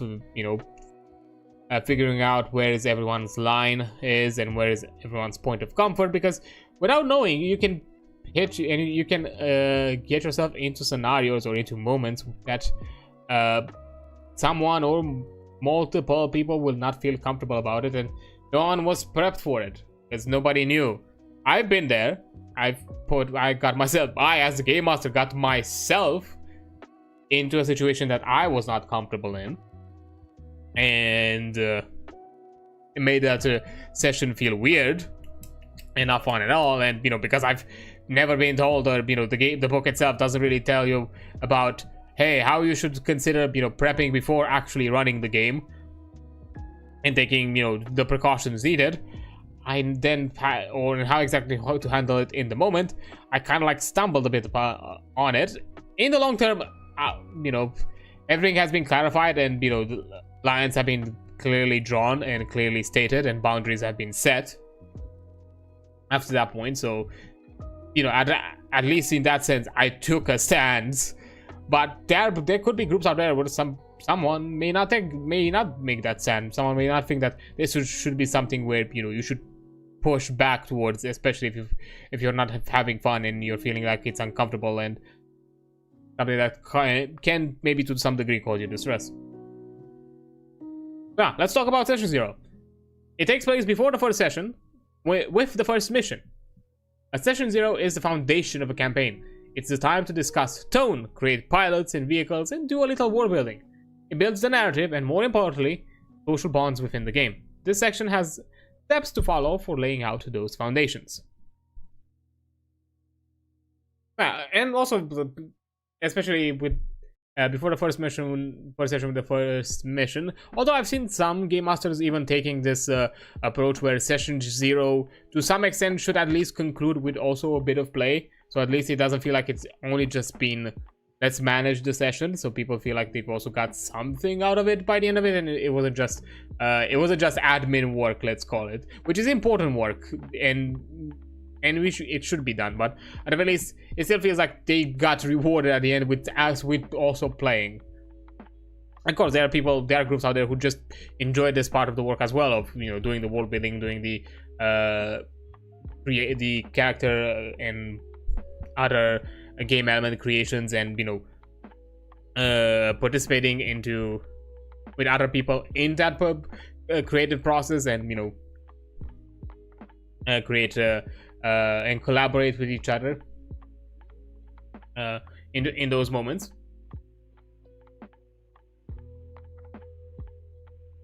So let's start with lines, veils, and the X card.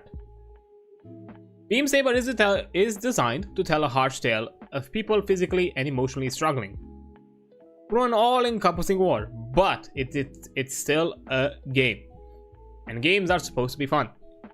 Nothing ruins a person's fun faster than emotionally charged situations that they didn't agree to experience, whether they are a player or the game master. Both sides are important. This is where lines, veils, and the X card come in handy, which will be explained below. Use these tools to establish clear boundaries for the upcoming game, even for things that may seem obvious. You may think one topic is a clear no-go area for your table, but remember that people may have different tolerance levels for engaging in difficult real-world themes. It's best to start on the same page rather than get there partway through a campaign. Yep, it's completely understandable. Everyone has different levels of tolerance, have different life experiences. People have dealt with traumas that, you know, certain scenarios can trigger those moments or elements of PTSD, which is important to have clearly stated beforehand.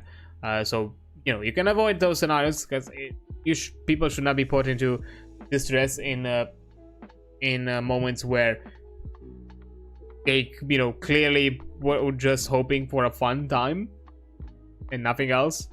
Because, you know, it's not like you have walls build it up to kind of like prevent yourself from that, but even then, that should not be the norm as well. So, like, from my perspective, yeah, I'm generally more, let's call it, tolerable. I'm fine with a ton of themes in the sense of having them as part of the story that others might not be comfortable with.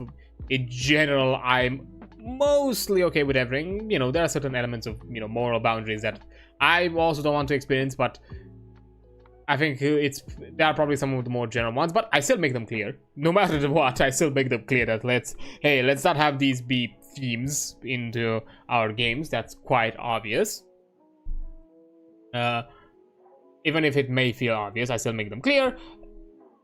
And, you know, maybe I would have some intricacies or specifics here and there. To be fair, some of actually part of the lines of elements that you would not expect, maybe in some cases you would not think of, but it's actually important to take note of, and it's something that I only realized after I made a kind of like passing comment because I personally, the one that would have been dealing with that issue, didn't really think of it that would be an issue that I would encounter, or an issue that would really ruin my experience. I did mention that, you know, which I'm pretty sure it's a bit of a neurodivergent sensory thing. One of the things that I really hate, and one of the things I don't like, is not like insane discomfort, but it's a level of discomfort, is to a certain degree the rubbing sound of a pencil on paper, more specifically, you know, the graphite rubbing on a paper, not of a normal pencil. I don't know, that weird like kind of rubbing sound to me on a rough, be it rough, that because it's weirdly rough in a odd way, it just causes this weird kind of uncomfortable shiver that I've never been a fan of.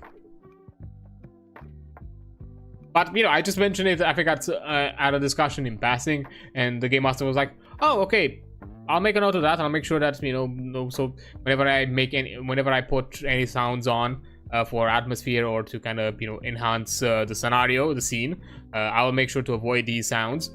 Like, okay, sure. Like, I never expected that to, like, be, because I, you know, it's a sensory thing that I can manage. I've never been like extremely overstimulated by it. I've only avoided it in the sense that in most scenarios I hate it when I have to use a pencil and write it. A mechanical pencil, I'm completely fine. That one does not cause me that. I'm guessing the way the graphite is made for like the mechanical pencils, it's a bit different in like the structure, so it doesn't have that kind of like same effect on paper. It's kind of like rubbed off. But anyways, again, those are also like small elements that you may not think of, like general like sensory things that some people might be on occasion getting moments of discomfort. So, you know, being aware of those, it's nice, because that way you can minimize it, or if it's really severe, just full on avoid it. So you make sure that, you know, everyone's experience is taken into account. Which, you know, it's something that I never thought about, at least to the level that I mentioned it, because as I said, to me it's not overly stimulating or complete or debilitating in any way. It's just a sound that at times it causes some level of discomfort, but not enough to ruin my, you know, my day or ruin that moment. But still, having that aspect kind of taken into account and be like, yeah, sure, no, completely valid, we'll just not do it. And then put that same idea but to someone who's actually would have a bigger problem. It's, again, important to know. You never know. So it's good to have these kind of conversations. And honestly, at the end of the day, I appreciated that. When I've, you know, after that, you know, in retrospective, you know, or even in the moment after kind of thinking on it, I was like, oh, damn, yeah, I probably should mention these kinds of things. And I'm actually kind of glad that this stuff has been taken into account, you know, because it feels like, you know, everyone at the table cares for everyone. You know, it feels like we're there all to have a fun experience, and, you know, putting thought into it kind of tells you that pretty well. It makes you more comfortable and more open to having a fun game.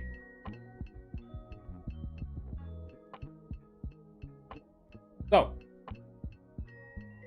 if someone at the table uses these tools in bad faith, such as using them to purposely ruin the fun of others or to introduce uncomfortable topics, the group should have a serious discussion about whether this person is an acceptable addition to the game. Yeah, at that point, that's a you problem, my guy, not an us problem. When it comes to like safety tools, I have, you know, the anonymous way is the best way, where of course the game master knows who's written what, and, you know, they put their own boundaries on it as well, but making it very clear that you don't know whose the boundaries are in most scenarios, unless they're, you know, completely comfortable of opening up after the fact. But in general, keeping it a bit anonymous, I think that should avoid the scenario. But at the same time, someone thinking of doing this for the purpose of creating a bad experience for a specific person is still problematic. And again, that same discussion should be done if that comes to light, and that should not be a person that you should consider for these types of games, or just have around in general. And also many other safety tools designed for tabletop role-playing games. If you're not a fan of the ones presented here, don't hesitate to find some that work for you and your group. But whatever your choice, safety tools are mandatory for your Beamsaber campaign. So, you know, it's important to have them. Never, you know, never underestimate them. So, we have the lines, we have the veils, and we also have the X card to talk about, then general expectations.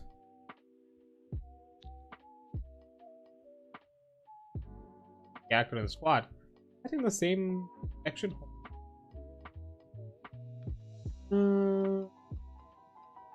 Game tips. It's the same page. Tips and consideration. Character. Yeah, it is. Okay. It's just a short section. That's completely fine. I'm just making sure that I am on topic and we're moving on smoothly, and I think we are, because, you know, we're gonna stop right out here, and it's ish. I think we're gonna make these progress. I'm gonna push to the normal hours. Usual.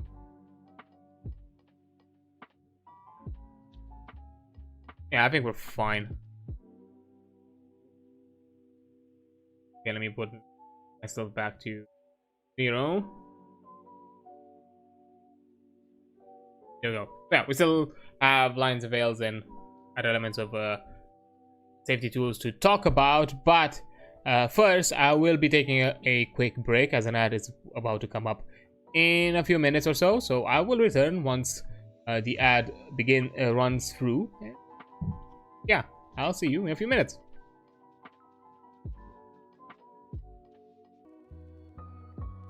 Okay, so let's talk about the lines, veils, and the X card. First, about the lines. Line is something that a group agrees will never come up in the game, not even off screen or in universe. Lines are a way to exclude material that would ruin the play experience for at least one person at the table. For example, you might put a line on spiders if they give you a negative emotional reaction. That means no spider-shaped mechs crawling through the spider-infested air ducts, and so on. Does this mean that there will be no dark themes? Of course not. But the world is bad enough of a place that we can imagine dark stories that don't leave the players feeling emotionally exploited. So we can make dark themes, but, you know, on other topics, you know. The wonders of creativity. Applying limitations can offer you interesting results. The gray lines ask the table for topics they want to be left out of the game and make a list for everyone to reference during play. Try to make sure this process is anonymous if possible, such as everyone writing their lines on a separate index card for the game master to read aloud anonymously, or using a shared Google Doc, or anything else similar to the fact. If you figure out who anonymously suggested a line, don't say anything about it. Keep your mouth shut. Each player should feel safe and free from judgment to express their lines. Yeah, if people are not comfortable to, you know, openly talk about these kind of things, then that's kind of one of the reasons to keep it anonymous. There could be people out there who are completely fine to just, you know, admit that, hey, I'm not fine with X, Y, and Z, so make it very clear. You cannot cross those lines. Or maybe even in the moment they can admit that, yeah, that's my line, or that's my boundary, and offer the additional details in case maybe it was not clearly stated to what degree, because that's also like another aspect, that maybe even like certain levels of intensity are important to detail. Maybe some people are fine with a topic, but as long as it doesn't get descriptive or in some gruesome fashion. So no one has to explain why they don't want to explore the topic. It may be a very personal and private, and talking about it may bring back unpleasant feelings. Keep that in mind. People are welcome to voluntarily divulge their reasons, but everyone should treat these discussions with respect and understanding. Yeah, I kind of, as I said before, and in my case, when it comes to explaining or offering details, not necessarily in the details as why do you want this way, more in the details in how exactly do you not want this to play out. Like, is it a Because there can be hard lines that are kind of across the board, or there are certain lines that maybe are a bit too vague and you may want to have some clarification, so you can properly properly work off of it. Because maybe even if the player just purely says that no, that's a hard line across the board, that's also completely fine. But it's good to have that clarification, because you never know. Anyone may add lines to the list after session 0. Sometimes the player discovers a line they forgot existed, or a topic comes up that they haven't anticipated. You might not think spiders as a line in a game about machines of war, but you might want to if someone describes their vehicle as having spider-like limbs. The addition of this line may be accompanied by the use of X cards, which are going to be mentioned soon, or a less formalized pause of the game. Work with the players who added a new line to see what they need to feel comfortable and safe. Yeah, very obvious. These are basically hard lines not to cross. Those are boundaries that you set up. But I feel like self-explanatory overall. Now, with veils, veil is a topic that may come up in play, but won't ever be in focus or lingered upon in the fiction. Veils usually exist to help bring up troubling content without causing anyone at the table harm. If the veil comes up in a game, you might fade to black, describe it in the most basic of details, or allude to it off screen. For example, a veil on spiders might mean to describing cobwebs on a vehicle to show it in a state of disrepair, but not the creatures living inside. So again, alluding to it, not fully presenting it forward, that's completely fine. Veils should likewise be discussed as a group and to put on a list for reference during the campaign. Anyone can add veils to the list during the game for whatever reason. Again, no one should feel pressured into discussing their veils in detail. So yeah, all the previous stated elements of the lines also apply to the veil, and also something very obvious that I think should not necessarily be mentioned, but if someone's veil is someone else's line, then it gets hard crossed into a line and it would never be a veil. So, you know, because you could have moments where someone's veil can be someone's line. And at that point, it's very clear that, you know, lines take priority over veils. So at that point, they're never going to be encountered as a topic as a whole. And lastly, the X card. It's a tool that has been created by John. I'm probably going to butcher this name, sorry, in advance, but John Stavropoulos. I think it's Stavropoulos. Stavropoulos? Something of that sort. There's a link into it, tinyurl.com/x-card-rpg that helps you manage topics on the fly during a role-playing game. Simply put, you draw a big X on an index card, on a piece of paper, or on any other material you have on hand. For online games, you can draw a large X in the play space or use a group text chat. Put the X somewhere in the play space where everyone can access it. No matter the method, it just has to be clearly visible whenever it comes up. If someone wants to cut out or change something that comes up in a scene, they can evoke the X card. This might be by tapping the card or picking it up. However, tell the players they can also say X card or type X card in a group chat, or make an X with their arms, or any other means of communication suitable to your group. So, you know, just clearly establish what exactly is what, and that's completely fine. Everyone at the table must have access to the X card. There's no exceptions. When someone uses it, immediately edit out the detail that necessitated the card's use. If the harmful detail is unclear, pause the game to identify the content, but don't probe it into why it's harmful. Again, equally to the blade lines and veils, it's there to purely remove the problematic content, and not there to be, you know, discussed upon or, you know, picked apart. Consider taking a break so people can collect themselves, or discuss how to change the scene if needed.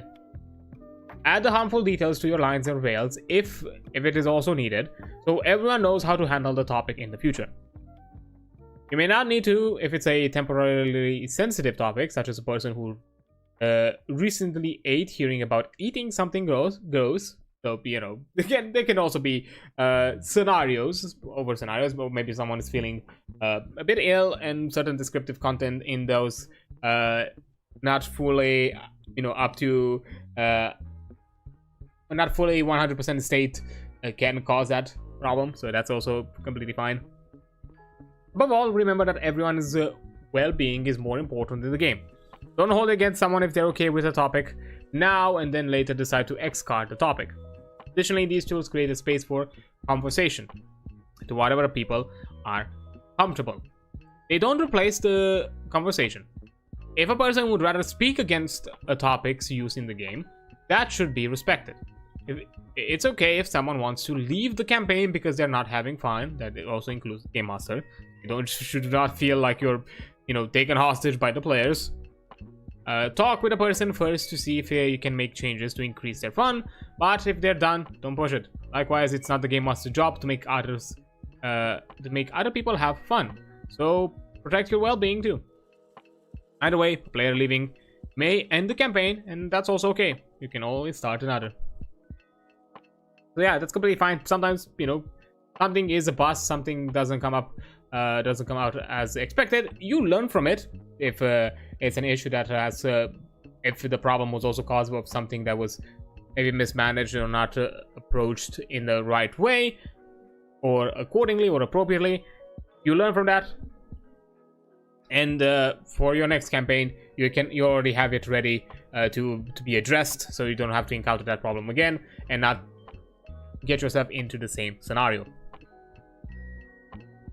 That's completely fine. And finally, discussing expectations. With boundaries established, it's time to discuss what people do want in the game. Mecha media does have its themes, tropes, and archetypes, but players will likely have their own specific ideas they want to explore. After all, some mecha stories focus on the personal goals of the pilots, like armored troops, Votams, I'm not fully sure. Others on the struggles of small communities, like Mobile Suit Gundam. And a few spotlight the political maneuvering between massive organizations, the Iron-Blooded Orphans, which I really love. It's probably one of my... It's the one that... Iron-Blooded Orphans is the one that got me into the Gundam IP, which was a bit late, I'll be honest. Like, you would expect for someone that's a mecha or you know, giant robot ninja, that probably I would have been into Gundam for a long time ago. I don't know, it just took a while for me to kind of, you know, to give it my time of day, not necessarily because, you know, I'm also really bad at keeping up with things, and at a certain point I do need to figure out like some sort of scheduling thing, personal scheduling thing where I can chip in some anime show watching at some point, because I would like to keep up, because I'm still going over the Universal Century plotline, and I'm currently at Gundam ZZ, and you know, I want to, you know, cover the entirety of the Universal Century, and I need at some point to kind of get back into that. But yeah, that's a me thing. I've always had this kind of problem with shows in general. Like, oh yeah, I'm gonna watch it someday, whenever I'm gonna remember about it, and I never do. But yeah. Also, hi there, me too. Iron Blood Orphans was on TV, and that's the first time I saw anything Gundam related. In my case, I don't think it was necessarily the idea. I've seen it online through various websites. Not gonna mention which. You can find them if you want to. You know, those were the days, and those are still probably the days. I think I chose to watch Iron Blood Orphans. One of the reasons, it was the designs. I really like the more kind of spiked, kind of angular, and equally kind of more curved designs of the mechas. It felt like it was a change of style and form compared to the more classical Gundam designs. Even though, of course, across the decades they have been refined, but still generally the more blockier aesthetic. And Orphans had this kind of like mix of equally kind of angular and curved designs, you know, Barbados being probably the best example. And that was like one reason. Secondly, you know, it's its own universe. It's a completely separate plot, a completely separate storyline and universe, so it's easy to kind of get yourself invested into the franchise as a general thing, compared to Universal Century, where you feel like you need to kind of start at a certain point to kind of have some elements of storytelling of the story or plot established, so you don't jump into some random point in the Universal Century and get and don't really have the clear details. There are parts within the Universal Century that you can watch on the standalone. Gundam Thunderbolt, for example, it's probably one of the best, in my opinion. It's probably one of the best animes that you can, one of the best mini seasons that you can watch that is self-contained but also within the Universal Century, because it doesn't necessarily touch upon the main plot line of the UC Gundam, with the more major players and factions. And also, like, I just generally liked the kind of like switch to lens and give you a more clear perspective of what war is for every side of a battlefield. And plus, amazing soundtrack. Thunderbolt is really good especially if you like jazz. But yeah, as I would have about the offers, because it's an easy way to get yourself in, and it's probably, in general, is my recommendation.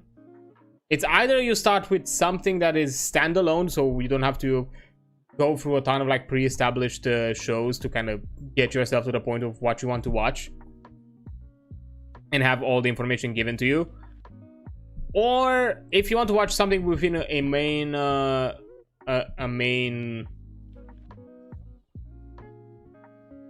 universe, I would also say, like, maybe there are some of the more side stories, the side plot lines. I think there are lists on the internet. I think there's one on Reddit or somewhere that kind of tells you very clearly which shows are main plot line and which shows are more of a side plot line that you can probably watch on their own, so you don't have to worry about it when it comes to like continuity.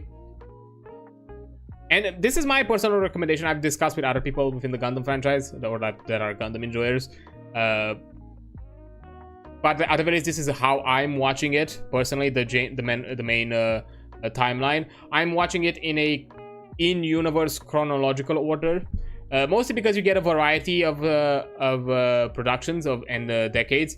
Because you start with the origin movies, which are a more recent production of Gundam. So you start with something a bit more higher quality, and it to some degree like pre-establishes a few elements of the original anime.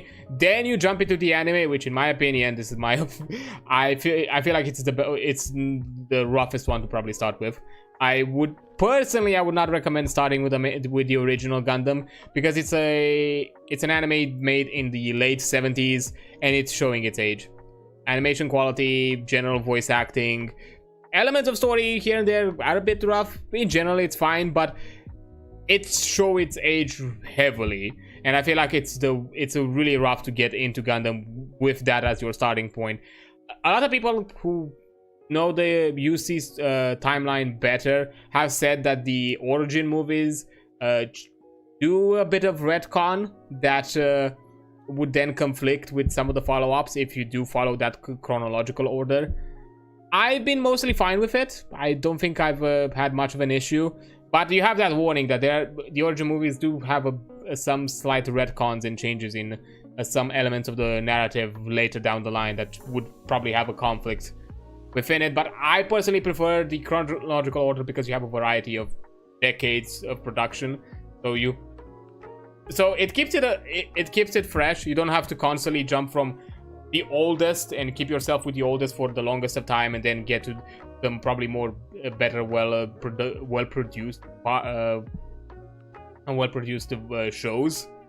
At the very least, you have a mix of some rough productions with some good productions, so you pace yourself nicely, and you don't feel like you're burning yourself out with just production with just shows that you don't feel like you're enjoying watching, but you still have to kind of watch just to have the pre-established lore or anything of the sorts. Yeah, I'll keep Gundam Thunderbolt in mind. Also, hello, I just want to see what you're working on.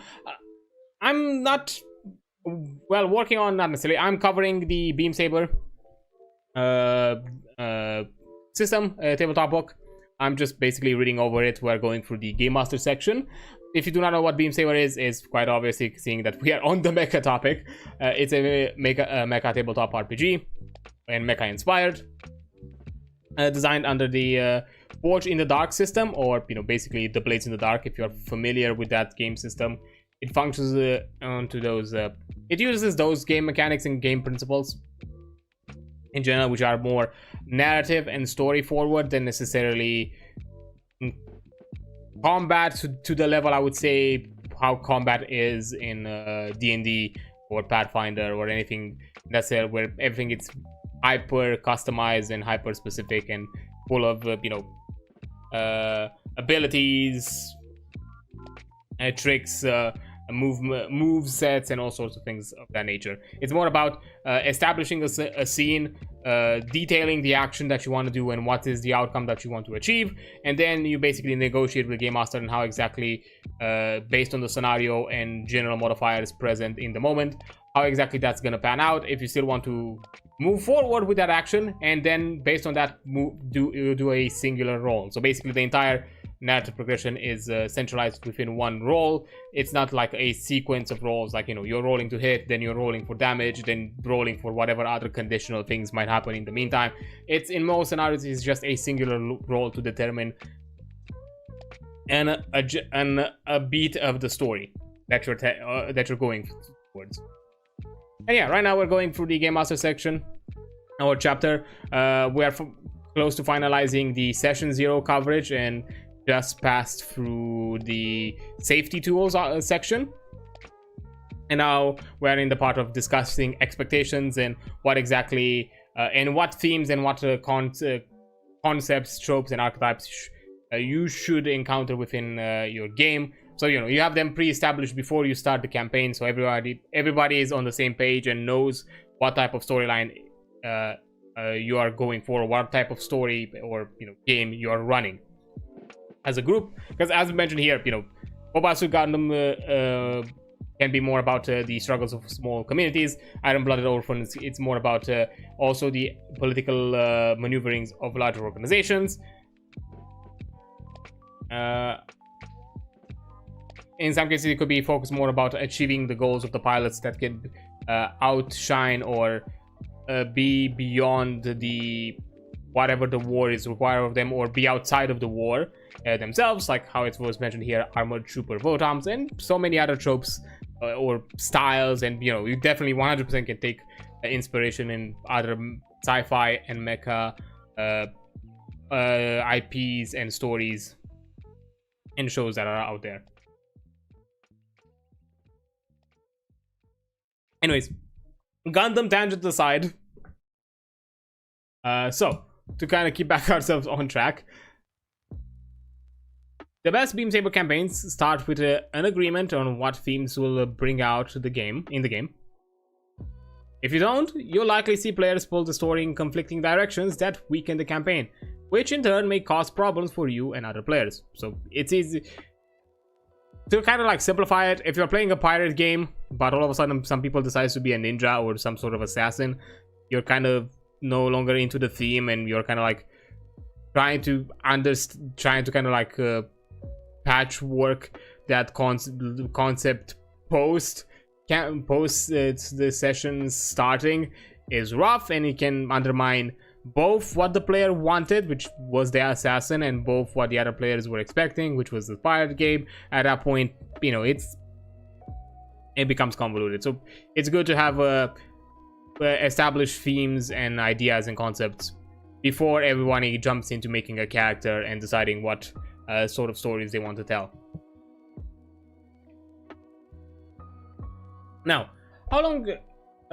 Now, topics to discuss with your group during a session 0, and also remember to you as the game master to give your own input as well, because at the end of the day you're running the game, so probably you should have a 100% say in this, and probably to some extent weigh a bit more heavily into it, because you're the one that manages some things post session. How long should each session be?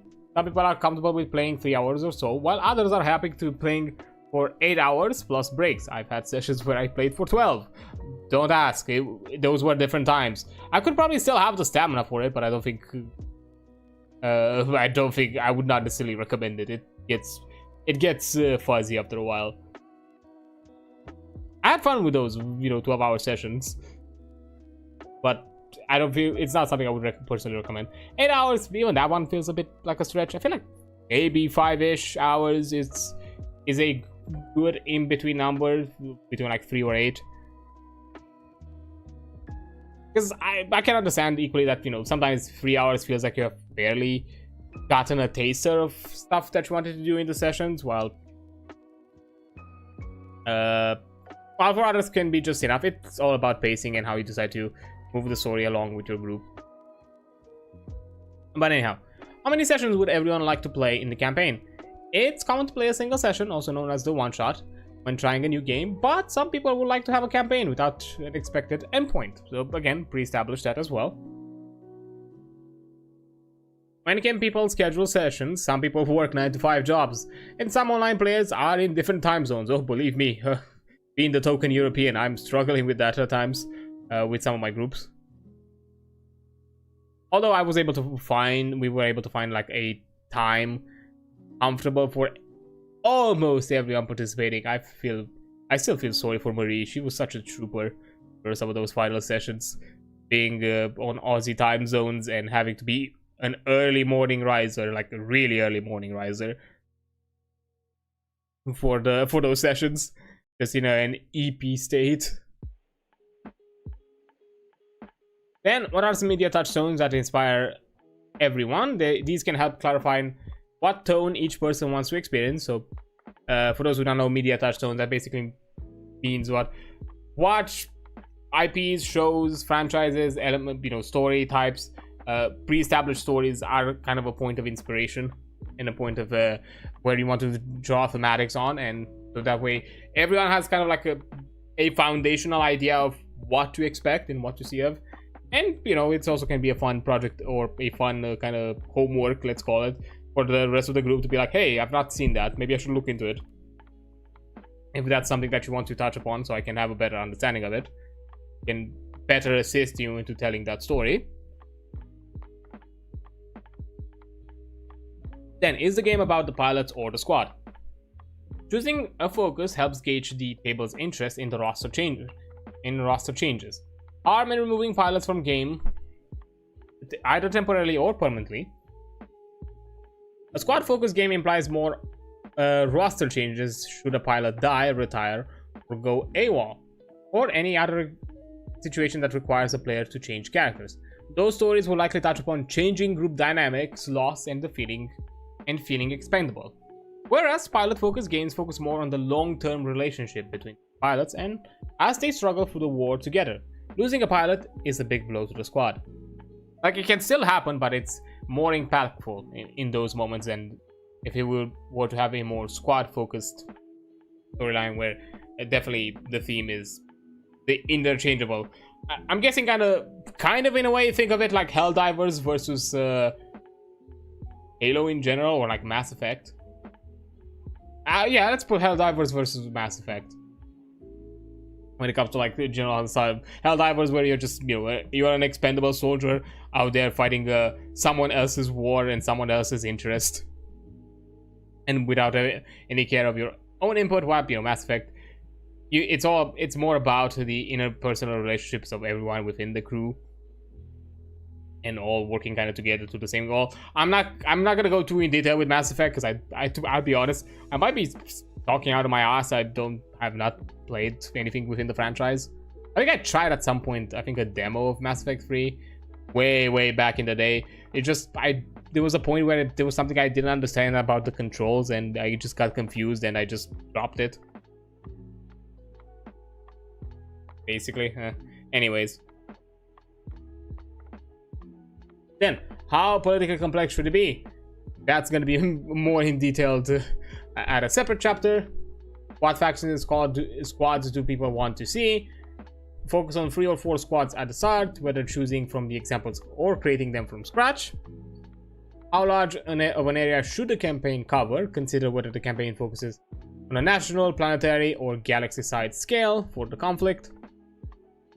Ways to kind of handle that and structure it is going to be mentioned again in later chapters. And what environments do we want to see in our campaign? You could play in deep space with communities formed around clusters of asteroids and nomadic nation ships. However, some players may prefer the game to be set in a climate similar to the region they live in. Your choice will impact how technology works, so choose what will be fun for everyone. Plus, you know, taking creative ways of how to interpret that technology in more kind of science fiction, in a more science fiction notion. How dangerous and gritty should your campaign be? Some people want to feel the adrenaline of a dice roll when threatened by a mugger with a knife, while others want to feel fearless as they describe their pilot in a blazing gunfight. You know. Is it more of a power fantasy or is it Dark Souls? Are you Doomslayer or are you... I don't even know like how they're called. I know like I know they're called the Tarnished in Elden Ring. I forgot how they're called in Dark Souls. Yeah, let's go with that. Are you Doomslayer or a Tarnished?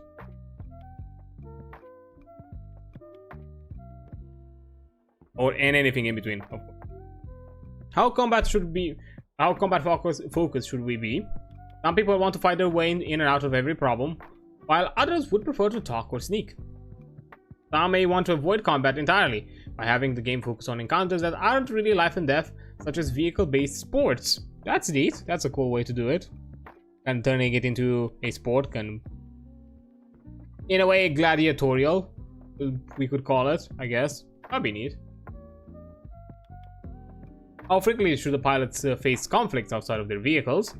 Some people want to emphasize their vehicle's powers through actions, while others feel that pilots should be challenged as often as their machines.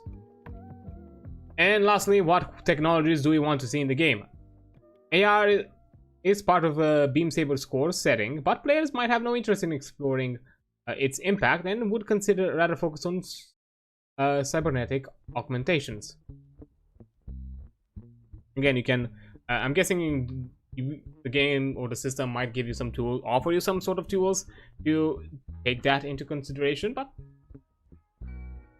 definitely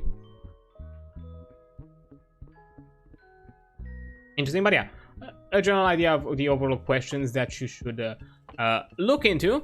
Then after that point and after those discussions are established, or that those themes and plot points and archetypes in general tropes have been established and the expectations have been set more than anything, you're then going to be focusing on creating the characters and squads. Once you have an idea of the tone and scope of your campaign, it's time to make your squad and of pilots. You first pick a faction to patronize the players' squad, unless they decide to work for themselves, which is also an option, but will bring its own challenges. You pick a patron faction that excites everyone. Don't just settle for the least offensive option. The squad's patron faction may be the largest aesthetic influence on the group. It also gives narrative meaning to the missions they take. Next, the players select a squad playbook. This playbook should thrill everyone, as the playbook will influence the missions the squad runs. If the players can't decide, pause to reconsider the tone and expectations of your campaign. Maybe there was something the group overlooked during lines and veils or discussing expectations. So you retake that discussions and then go back to this point. Then you create your squad and FOB after choosing a squad playbook. After that, the players create their pilots and vehicles, as it was covered in previous chapters and previous streams of it. If some players already have ideas for their pilot and vehicles before deciding on the squad, that's also alright. I would probably be in that category myself. I'm an alcoholic, I'll be honest. I'm the type that likes to make characters. The two creation processes influence each other at the end of the day, so it's not necessarily one way or another. It could probably go either way. And finally, some groups may even find beneficial to move back and forth between the squad creation and pilot creation. That's kind of the method I usually do. I kind of go a bit back and forth, determine, make adjustments based on then next new established things and so on. I think it makes it more interesting because you know you're doing it as you go. You start from like a very simplistic concept, and then you slowly expand it as new information comes around, either that you establish by yourself or as a group with other people, or maybe the game master gives you some additional information, then you kind of like rethink it. I personally like that. I don't necessarily want to be 100% rigid with a character. I'm fine to kind of be a bit more flexible and adapt it based on everyone else, especially because, you know, there can be situations and scenarios where maybe you're creating something that feels that might rub some other players the wrong way, not necessarily because you've done something malicious, but maybe you've taken a method that doesn't feel right, and it's good to also have those discussed and re-established, so then everyone can, you know, be on the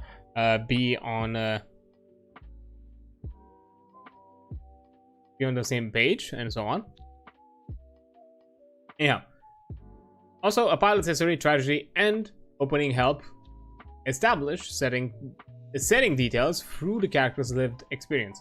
If a pilot's strategy involved a faction that used the pilot's orbital station home as a kinetic weapon, obvious, weirdly familiar plot point, it introduces civilian space stations and factional willingness to use them as a weapon.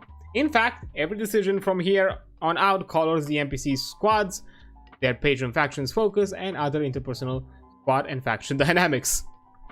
Yeah, if a faction will use an entire orbital station as a nuclear weapon for one time, they'll 100% use it a second time. So take that into account for future moments. And again, very familiar topic for plot point. I'm not gonna say more than that, being on the Gundam topic. Then you introduce the characters. With the characters and squad made, it's time to introduce everyone. Each player should state their character's name and call sign, look, history, tragedy, opening, drive, pilot ability, vehicle name, model, look, and load. So everything is clearly established and knows the general dynamics. You then ask the players questions about these details and encourage the others to also ask questions as well. You might ask how much the public knows about the pilot's strategy, why they're pursuing their drive, or how they gain their pilot's ability. It's okay if they don't know the answer yet, it can be answered during play. I would also even say that it's okay that they don't offer all the information. I personally also like this whole idea of discovering or having certain character mysteries that, of course, the game master knows, but, you know, in between players, you know, you have this kind of like mystery puzzle that you kind of unravel between each other. I feel like that's also equally interesting, but I can understand that if you want to have certain dynamics work, some aspects of the characters should probably be put forward from the very beginning. And finally, discuss the pilots' beliefs about each other and the name of the squad. Beliefs define the bond between the pilots and give XP opportunities, so you don't skip them if you don't want to miss out on XP. And if a player is really stuck on a belief, consider using an example from their playbook. Or maybe offer a different playbook. If you can't name the squad, don't worry, you can figure that out after a couple of missions, because missions can also be a way to figure out like general dynamics. And that's how we can, you know, through the outcomes and consequences, in most cases consequences, of the first chronicle that we did in our initially Hunter Chronicle, we came up with the name the Escalation Crew. But to be fair, that name has kind of stuck around as a whole, as a whole for the players, not necessarily the actual characters or PCs. No, the players have become the Escalation Crew, not necessarily the characters within the game. But that's like a different story, a different reasons. Hopefully, maybe one day we'll bring back the band in some form or another. It'll be fun to figure out that at some point. Then, Game Master tips and considerations.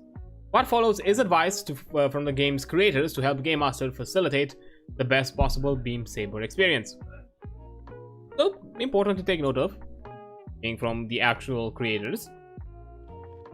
Make instructions from the patrons' factions superiors seem inappropriate, incompetent, and confusing. Then blame it on the pilots for missing the big picture. Oh my god, I fucking hate this and I love it at the same time. Oh my... Sure. Remind me of my job. Sure. Let's see if they're giving the players what they want on a result of 1 to 3, but make what they want turn out to be a terrible thing. Fun. Just torture players in a, for the funsies, not for other reasons, for the funsies. Consider destroying vehicle items as a consequence. Tell the players to replace the item's occupied load slot with junk. Alternatively, damage their vehicle items by removing the fine tag, at least temporarily. Yeah, I see quotation mark mean suggestions. Consider harming the pilot even when they are in a vehicle. Some attacks may pierce the vehicle's cockpit, wounding the pilot but leaving the vehicle intact. Like, yeah, having your windshields pierced doesn't necessarily stop the car from moving, but you being in between the windshield piercing and the object that's about to come towards, that's not fun. Then consider using consequences, whether from results of 1 to 3 or 4 to 5, to show that the pilots are skilled but were taken by surprise. They don't always fail because they made a mistake. Sometimes it's bad luck or a more competent enemy. So yeah, don't always make it that it's their shortcoming. It's more important to see what a character does with knowledge rather than if they know it or not. If the information can't be immediately acquired in a scene, give the pilot the information it makes sense for them to have. It'll be more interesting when they act on it instead of not acting without it. Yeah, just keeping all things secret for the sake of secrecy doesn't necessarily offer the outcome that you probably expect. Most scenarios it probably doesn't, because you might have some specific expectation of the players, but they will probably never meet it. Then place clocks on the maps in the locations where they apply, so you can then have easier association with the clock, in case you don't also have a way to kind of like clearly tag them for everyone to see. At the very least, positional association or any other like sort of element of that nature can easily clue in the players. If you think downtime phase is taking too long, consider combining multiple activities into the same narrative. For example, maybe one pilot cuts loots along another pilot as they fix the vehicle. Or perhaps a pilot schmoozes at the same time as they acquire an asset. So yeah, you can make interesting combos if you feel like that's worth it. Don't be afraid to change your plans if the pilots are extremely beat up. Consider the game's tone and story. Is it more interesting to grind them down, or would that just ruin the fun? You have control over these consequences. Sometimes the Game Master should give missions to the squad, and sometimes the player should suggest missions to the Game Master. So, collaborative. The latter could involve the Game Master speaking as the CEO to the squad about an upcoming mission, or they could give the squad a long-term objective. The rules of engagement and expect the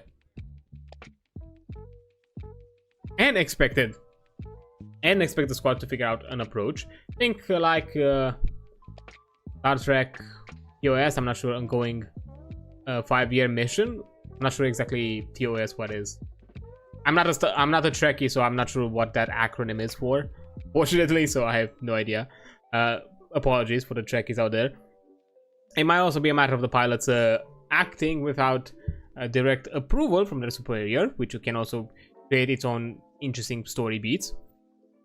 Roughly every 3 sessions, go over everyone's belief. They will remind the players to lean into them, push back on them, and create conflict with them. Yeah, easy. Occasional refresher is important, especially if you have longer time frames between sessions. Like if you're not doing it once every week and you may be doing it bi-weekly, for example. No, not bi-weekly, but bi-monthly, sorry, for example. So it's better to have it that way.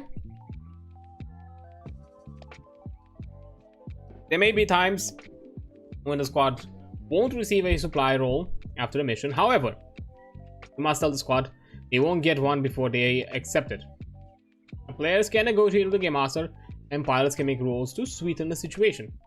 But ultimately, the players decide whether they do or don't accept the mission for reduced compensation. Here are some reasons for the players might not want to get the supply roll. The mission's employer is an independent squad. The employing faction blackmails the squad into completing the mission. The mission doesn't have an employer, for example, the pilots are working for themselves. The narrative dictates that receiving a supply roll doesn't make sense, the supplies can't be reached, or there are no supplies to be had. So, you know, there can be moments of narrative that can build to that as well. When a player makes an outlandish suggestions, don't automatically say no. Instead, ask the player how. If their explanation seems reasonable to the group and doesn't go against the game's tone, let them try. The famous last words, you can certainly try. Maybe their idea makes more sense with a long-term project than a single action roll. Give them a chance to fulfill their dreams, and you'll be rewarded with a interesting story. And alternatively, if you still feel wrong against it, maybe go with a no but. I mean, it's the lowest option, as you know, yes and being the highest option of you should be your go-to approach for storytelling and improv and general ttrpg play. The no but is probably your lowest option, where even when you're feeling strong against a suggestion, at the very least give them an alternative that leads to the same outcome, or at the very least leads in a way that would offer something similar, or if not close enough to what they would want to achieve, but maybe in a way that you find it a bit more approachable or more up to speed. But again, use that if you really feel strongly about it. In most scenarios, it's better to go with the yes and, because at the end of the day, you know, you're encouraging and elevating the player to do things that they want to do. When you present an approaching danger to the players and they take no action to stop or avoid it, inflict the consequence. If they're fighting on a train tracks and you describe a nearing train whistle, they should get hit by the train. If they ignore the sound, they keep fighting. Fair. They can always resist the consequence if they want. You know, everyone's actions have consequences. If the complications, characters, and other details you prepared don't come up in the session, save them for a more appropriate time later. No need to waste good prep. Yeah, you know, quick Game Master hack. If you prep a scenario or character for a thing, for a moment or a location where the player would have, for a location that a player could have gone to, but the players in the end decide not to go there and go somewhere else. Big 500 IQ move. Just move that NPC there. What happens behind the curtains, the players don't know. In most scenarios, the players will never know. And they will always think that, in most scenarios, they will think that you had that character prepped for that location, wherever you decide to put them. Nothing is rigid. Nothing is set in, bolted to the floor or walls. If a location or scenario is never encountered that you prepped, but there are elements in that scenario or that scenario that you wanted to have them be present, just move them into a location that the players actually went to and adapt them accordingly if it needs some rethinking. And that's completely fine. It's a quick Game Master hack, because again, the players would not know the things they've not seen. As long as you're not out there just revealing everything that you have behind your game screen.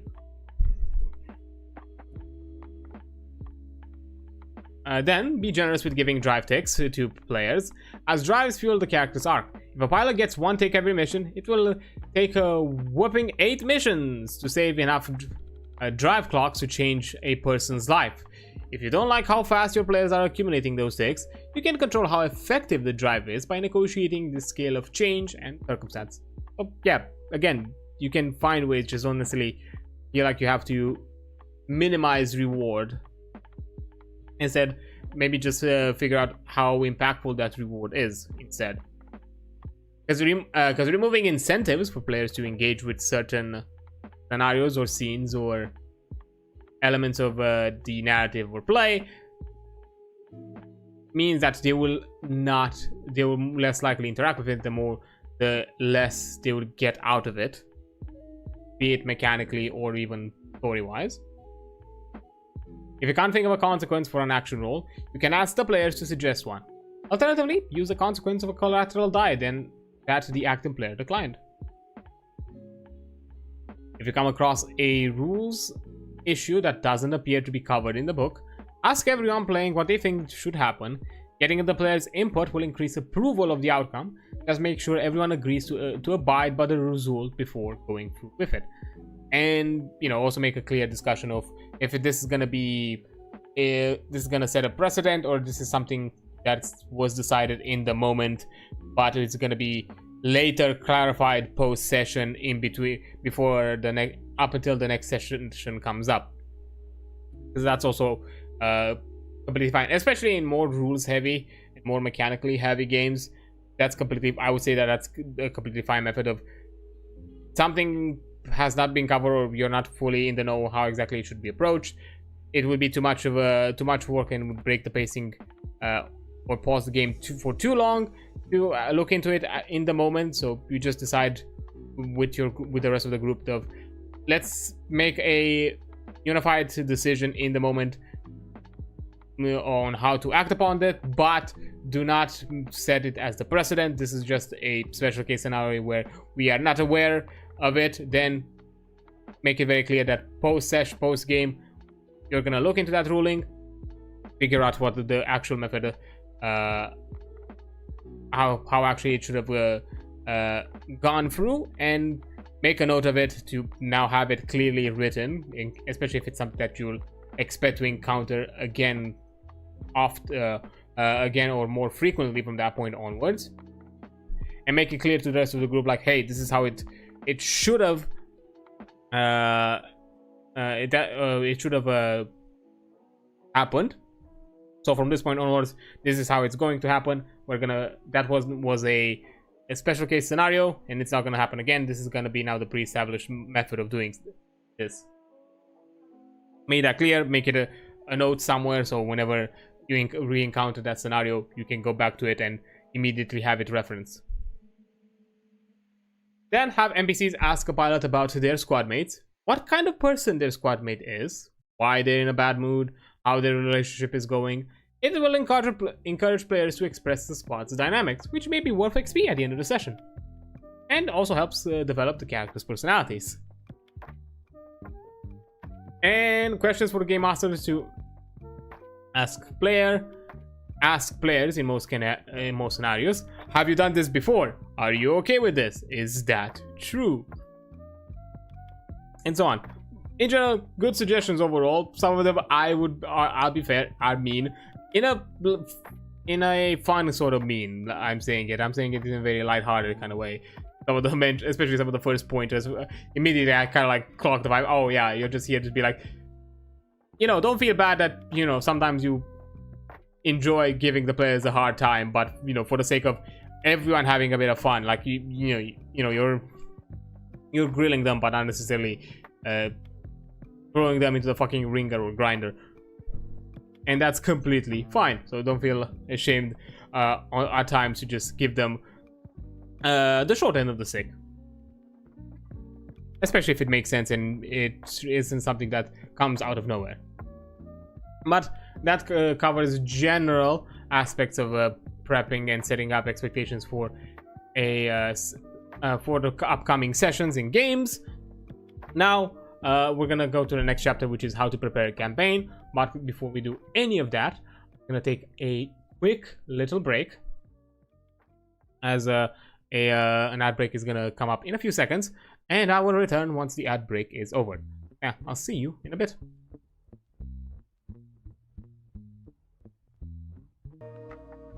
Okay, there we go.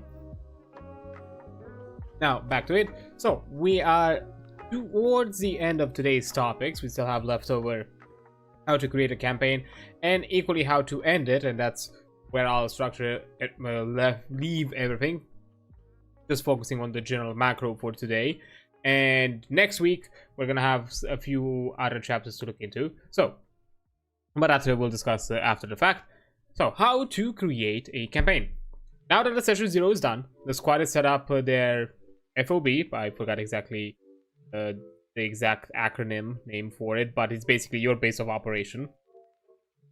And the pilots are ready to go. Now it's time to start thinking about the campaign. This can be daunting to do alone, which is why this section exists.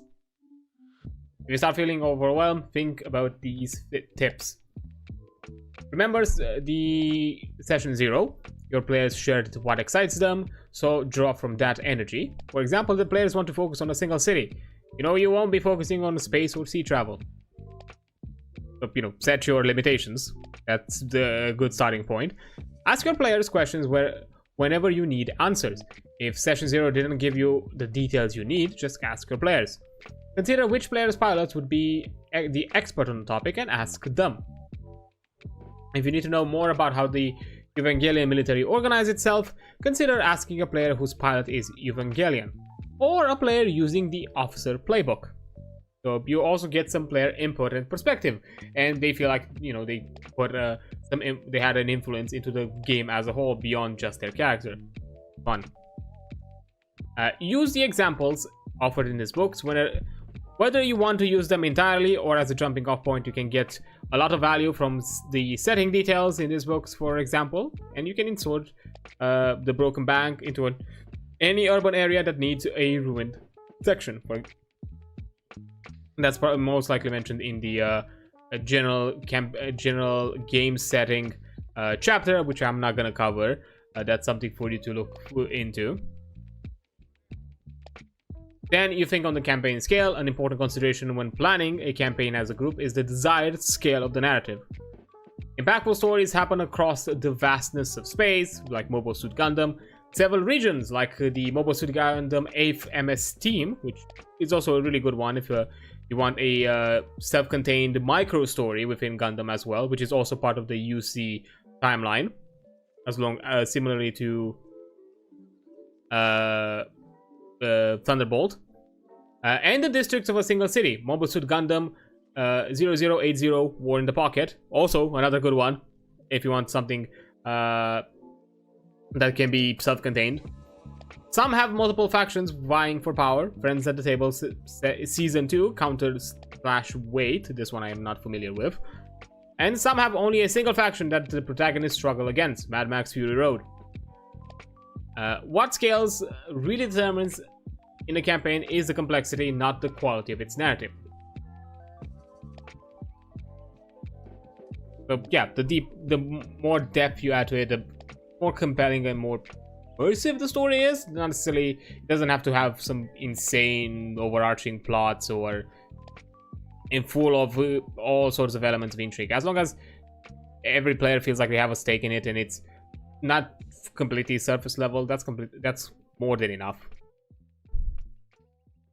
Then you look at the map scale. A campaign's physical geography primarily influences two facets of the game: the types of environments and communities that exist outside of the squad, which will have some idea of how it is after the session 0, and if your players want to explore multiple planets, you'll see a variety of differing geography.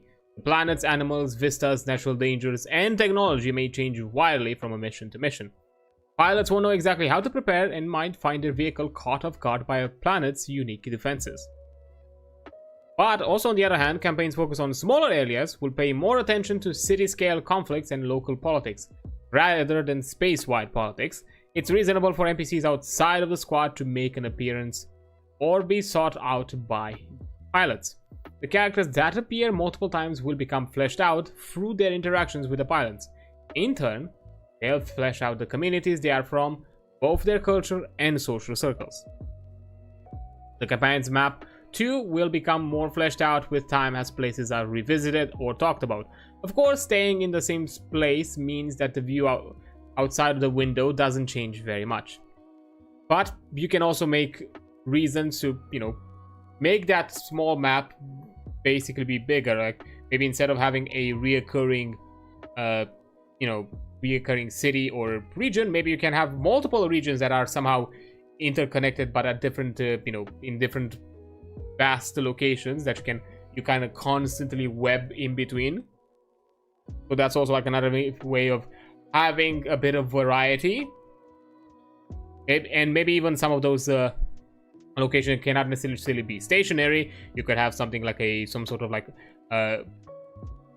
space colony that is some sort of like large cruise spaceship of some sort that is constantly on the move, and you have to receive communications on where exactly you rendezvous. And depending on the elements of space, sometimes those environments can change depending on how harsh the certain space environments are.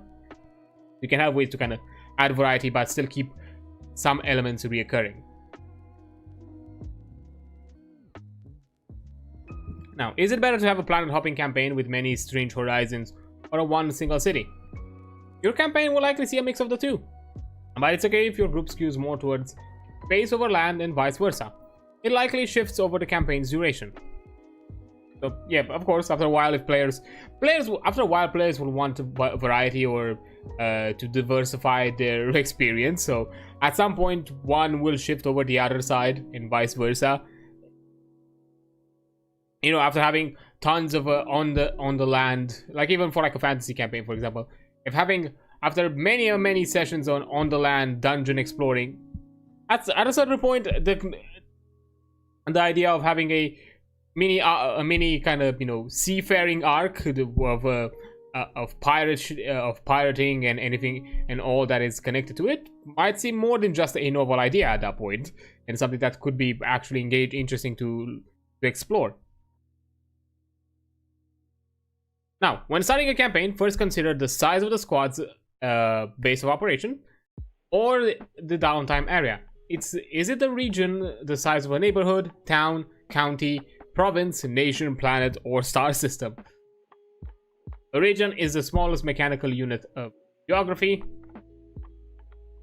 and campaign scales should be no larger than 2 steps above the region's size. For example, if every town is a region, the game should focus on conflicts within a single county or province at most. So that way you have a bit of a structure, so you don't overscope yourself. What happens if the squad needs to travel to a place beyond the scale agreed at session 0? Everyone should consider whether this degree of travel is a one-time thing or the new norm. One-time journey doesn't need significant adjustment, as most missions will take place upon the scaled grid at session 0. If the game shifts to a larger scale permanently, the group should discuss how this impacts the story, the characters, and everything onwards. And which is also completely fine. Again, nothing is rigid. As the story flows, so does all the elements of play. Regardless of the map scales, make sure the players have limited elbow room throughout the campaign. This feeling can be achieved with strategic objectives that are constantly fought over the bridges, cities, factories, harbors, spaceports. All of these points of conflicts that every faction wants to control in some capacity, which also makes a reason why they would be reoccurring. If you manage to hold the defense now, you never know if that's going to be a one-time thing or something that is going to become a somewhat reoccurring problem till you find a more permanent solution, which that could be a more of a long-term goal, and so on. Then, on the political scale, with the map scale decided, the map must now be populated with factions and their squads. Every faction has its own goals, and each squad has methods to accomplish those goals. As more factions and squads are added to a campaign, the focus of the narrative weakens. However, more factions and squads means an even greater variety of foes, and more opportunities for schemes, and sometimes greater moral grayness. Find some middle ground between the two. Yeah, just figure out a balance that works for you. If you don't want to manage too many factions, but still want to have a bit of variety, maybe there's an in-between there that feels just right for both you and the rest of the group. Campaigns of 2 or fewer factions have clear political lines, us and them. If the players pick an independent squad in this scenario, they can play both sides against each other or push one side to victory. If things get stale, you can add a third or fourth faction to the campaign. Again, same idea. You can adapt as the campaign moves on, as the story flows, so do the game elements. Campaigns with 3 or more factions create possibilities for faction alliances, which in turn allow for betrayal, lesser evils, aligned interests, and all kinds of immoral and pragmatic decisions. If the players choose an independent squad, they will likely pursue their own ambitions, as factions will be far more concerned about actions of other factions. If you feel like there are too many factions in play at one time, talk with the players about which factions they want to spotlight right now. So that way you can just sideline the other faction and taking some of the advice given previously, depending on the outcomes and consequences of dealing with said highlighted faction. There might be some off session and off screen changes that might happen to the factions that you decided to put to the side, that will then come into play once their turn comes around to be in the spotlight, and so on. No campaign should have more than 8 active squads, which are those that feature prominently, either as a target, a close ally, or an interfering third party. There can be other squads that can exist, but they should not be attached meaningful story arcs. They could be just referenced in passing or anything of the sorts. Otherwise, the story binding pilots to NPCs becomes too loose or vague. It's not going to be as deep. There's not going to be a deeper connection if, you know, all of them are going to be connected with everyone. But now, how do you choose which NPC squads to feature? First, consider which ones interest your players. If a player becomes invested in an NPC squad, chances are that squad will feature an ally or a rival. Perfect for intrigue and drama. Next, consider the NPC squad's tier. Divide the featured squads by tier into 2 categories. Direct competitions, so squads with 2 or fewer tiers above the players. And conflict spoilers, squads with 3 or more tiers above the players. Aim for an even split of direct competition and conflict spoilers, leaning towards more direct competition if given the option. You have more opportunities to generate, if not already existing rivals, to create more rivals for your campaign, because rivals can reappear or new ones can be created through the interaction with other squads. And those that are in direct competitions are more likely to offer those opportunities. Direct competition squads are roughly on the same level as the players. They should regularly be the targets of missions and should take direct action, be it attack, thefts, framing, and so on, against the players' pilots. Direct competition squads have a positive status with the players. May occasionally team up with them on missions. Sometimes squads 2 tiers above the players may act as conflict spoilers. When it comes to conflict spoilers, these are powerful squads who have bigger fish to fry, but may provide support, like employment, information, and tools, to weaker squads if they serve their own interest. Whether they provide these benefits to the players or their foes depends entirely on the squad's status with them. As the player's squads increases in tier, conflict spoilers then become direct competition, and then you're bringing to the front new conflict spoilers, or maybe someone else that was put to the sideline has a sudden rise in power and popularity, and now you have new conflict spoilers to deal with that might have more to them than you've initially expected, being able to rise so high above their station.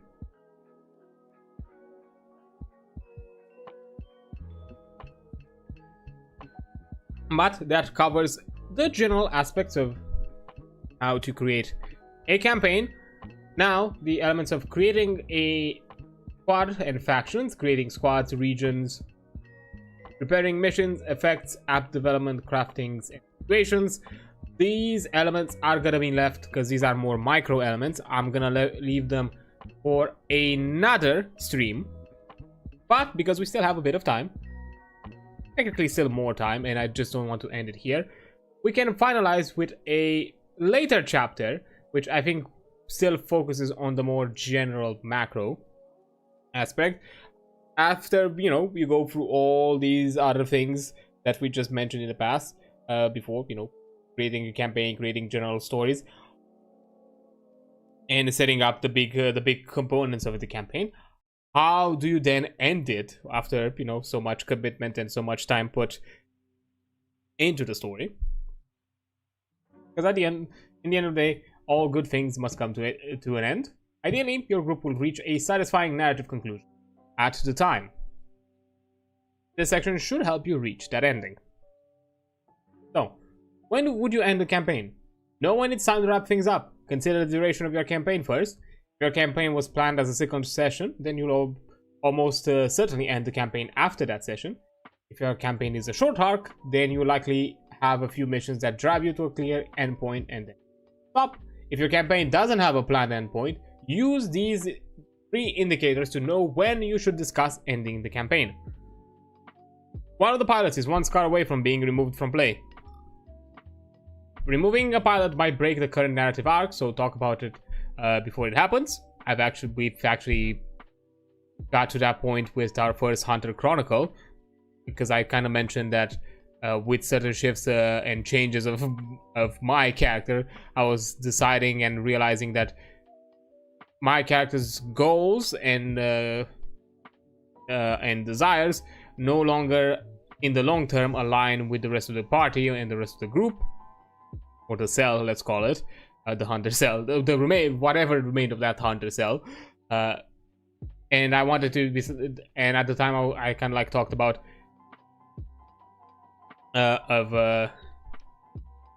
retiring the character after having a few loose ends tied up, and I guess by discussing that, and also for reasons quite obvious that stuff has escalated in ways that we were not expecting, we were able to kind of like manage those conditions to also apply to the wider group. So once all those conditions were met, and basically, you know, on my end, the character found its moment to kind of break off from the group and kind of like retire as a hunter in the sense of how he was up until then, was also enough for the rest of the players to also have kind of a point to kind of detach themselves and be more have their own stories as a plot line.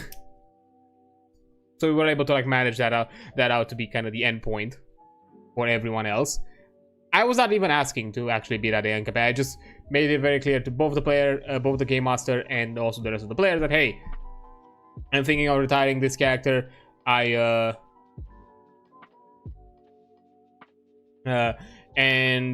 wanted to make it very clear, and I'm completely fine of continuing the campaign, and I'm also already planning on bringing someone different.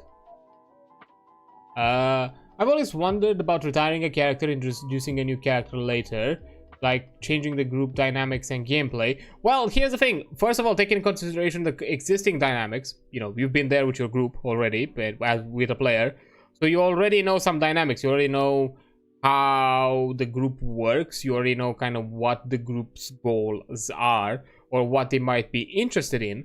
So the next character that you make after you retire your old one should, to some degree, have these as a connecting point. Something that I talked with my storyteller when I was discussing about retiring the character, and already kind of mentioning the backup that I was making at the time. I told them that, hey, there's this plot point that our hunter cell has not yet unraveled. What if we make this plot point the connecting reason why my character gets introduced, and give a stake for my character to be involved in that plot hook, so they would assist the rest of the group, and through them assisting the group, they would also start to create a bond, and at that point form a level of trust. So, you know, take into account your players in your group and what has already been established by the point your character retired. and weave them into it. Because if we weave in with a plot hook that the rest of the player character, more importantly, the rest of the PCs would be interested, then they would also be interested in interacting and accepting your group. Because yes, believe me, I was in a group of very paranoid hunters that were not trusting of outsiders. Like once the cell was formed, one of the kind of dynamics, aside of the approved few, nobody else was kind of allowed in the quote-unquote inner circle. So any new character or any new NPC that was kind of brought to the fold was always approached with cautions and suspicion. So bringing a new character already meant that I needed to first break that barrier, to break that barrier of suspicion, meaning that I needed a plot hook that would give me enough reason and enough justification for both the group accepting me to their assistance, accepting my assistance, and me having a reason, my character having a reason to assist them, and have enough elements that would show characteristics that would show the rest of my group that I would be a trusting person or someone that they would be interested in having around in the long term. Maybe filling a void, maybe filling a role or a void that was already existing in the group. Either that was left over by my retired character, or maybe there was a missing piece or missing element from that hunter cell that now the new character has the opportunity to offer, and they can still, so they also have like a justification that way. But most importantly is, you know, discussing it and talking with the rest of your group and with the rest of your players, because, you know, that was the clear first problem. And I even talked with the players like, hey, I know that the group has, the player characters have, the PCs have trust issues, so let's talk about how we would break that barrier and what exactly would be reasons to break that barrier. And we found like a good point. At the end of the day, when the moment arrived for that was right for my character to retire, it was also a perfect moment to kind of sunset the chronicle as a whole. So in the end, it never came to pass. But I was already discussing communication. That's the main factor: communication and collaboration. Those are the key elements on how you bring on a new character after retiring an old one. Because yes, outside of you, the player, being attached to your own character, the rest of the group is also going to be attached to your own character. Because, you know, one of the players, even I remember, like, quite a few of the players mentioned that they're going to miss my character and the dynamic that I was kind of like bringing forth with them. But, you know, I kind of told them that, yes, but they have different goals and different, not necessarily different ideas, but they have different priorities that in most scenarios now would impact or create conflict or unwanted conflict with the rest of the group. So I don't feel like it's right for this character to keep on being here. So I feel like I should bring forward a different character that can better assist the party.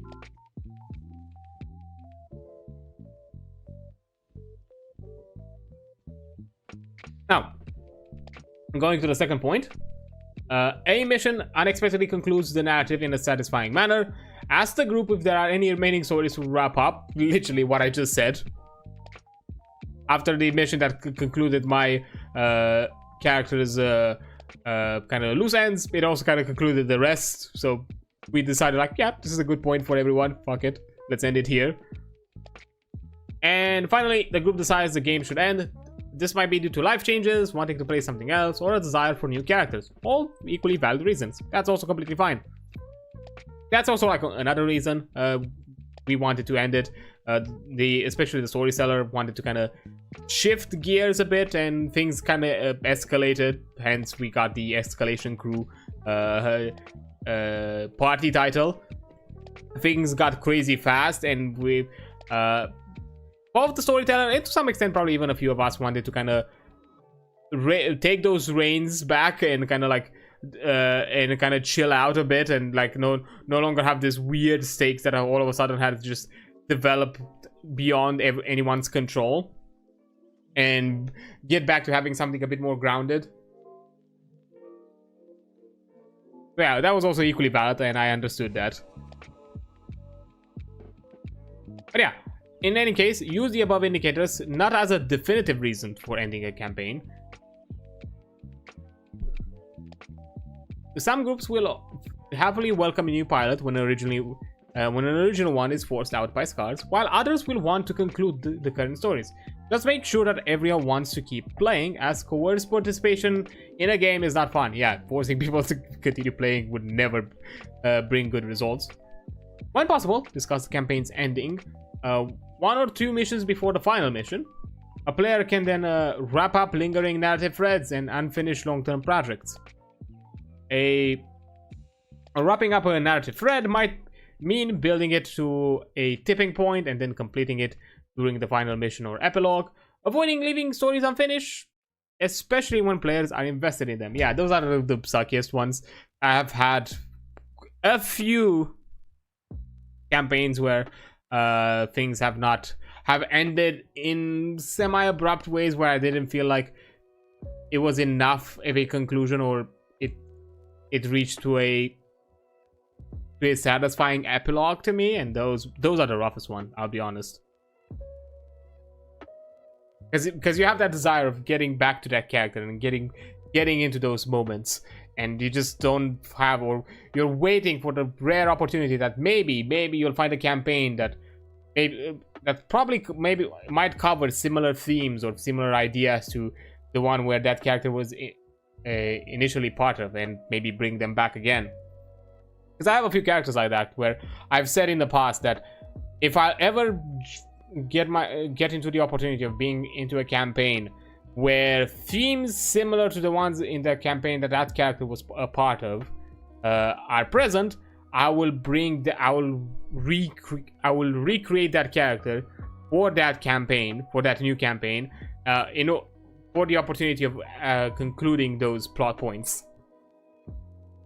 Because there is one, I had a Curse of Strahd character that just that campaign just at a certain point just ended and not even to like a satisfactory conclusion. We've had some what ifs one shots where we theorize possible long-term outcomes of the characters, but it's hard to dictate if those outcomes would come true or not if we've not seen, you know, the end outcome of Curse of Strahd. Because for those who know Curse of Strahd, it can be a grueling module and can leave characters out for dead.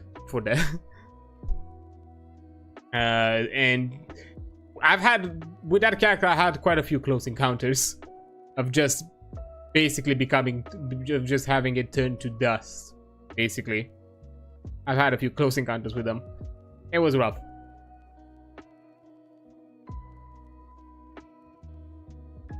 It was fun overall, but yeah. So that possibility of losing the character by the end of the campaign, by the end of that module, was quite likely. So it's hard to say if those what ifs are gonna be true or not with them. Anyhow, now when it comes to planning the final mission, planning the final mission follows the usual steps found in the section on how to prepare a mission. But there is a little more to it. Try to prepare the final mission so it helps the pilots reach a satisfying conclusion together. First, ask the players what about the potential fates of their pilots. Are they okay with their pilots dying in the last missions? Some players will be open to a tragic fate. Others may be okay with dying so long as other pilot survives. And some will want their pilot to survive. Talk about how to navigate these interests so everyone still has a good time. These discussions won't ruin any surprises. Just because a player is okay with death doesn't mean it's a guarantee. Yeah, those are completely fine. Establishing possible outcomes, I completely like that. I'm the type of individual where I'm completely fine with tragedy in for my character specifically. I've always been the type that, you know, I roll with the dice. I go with whatever I'm given.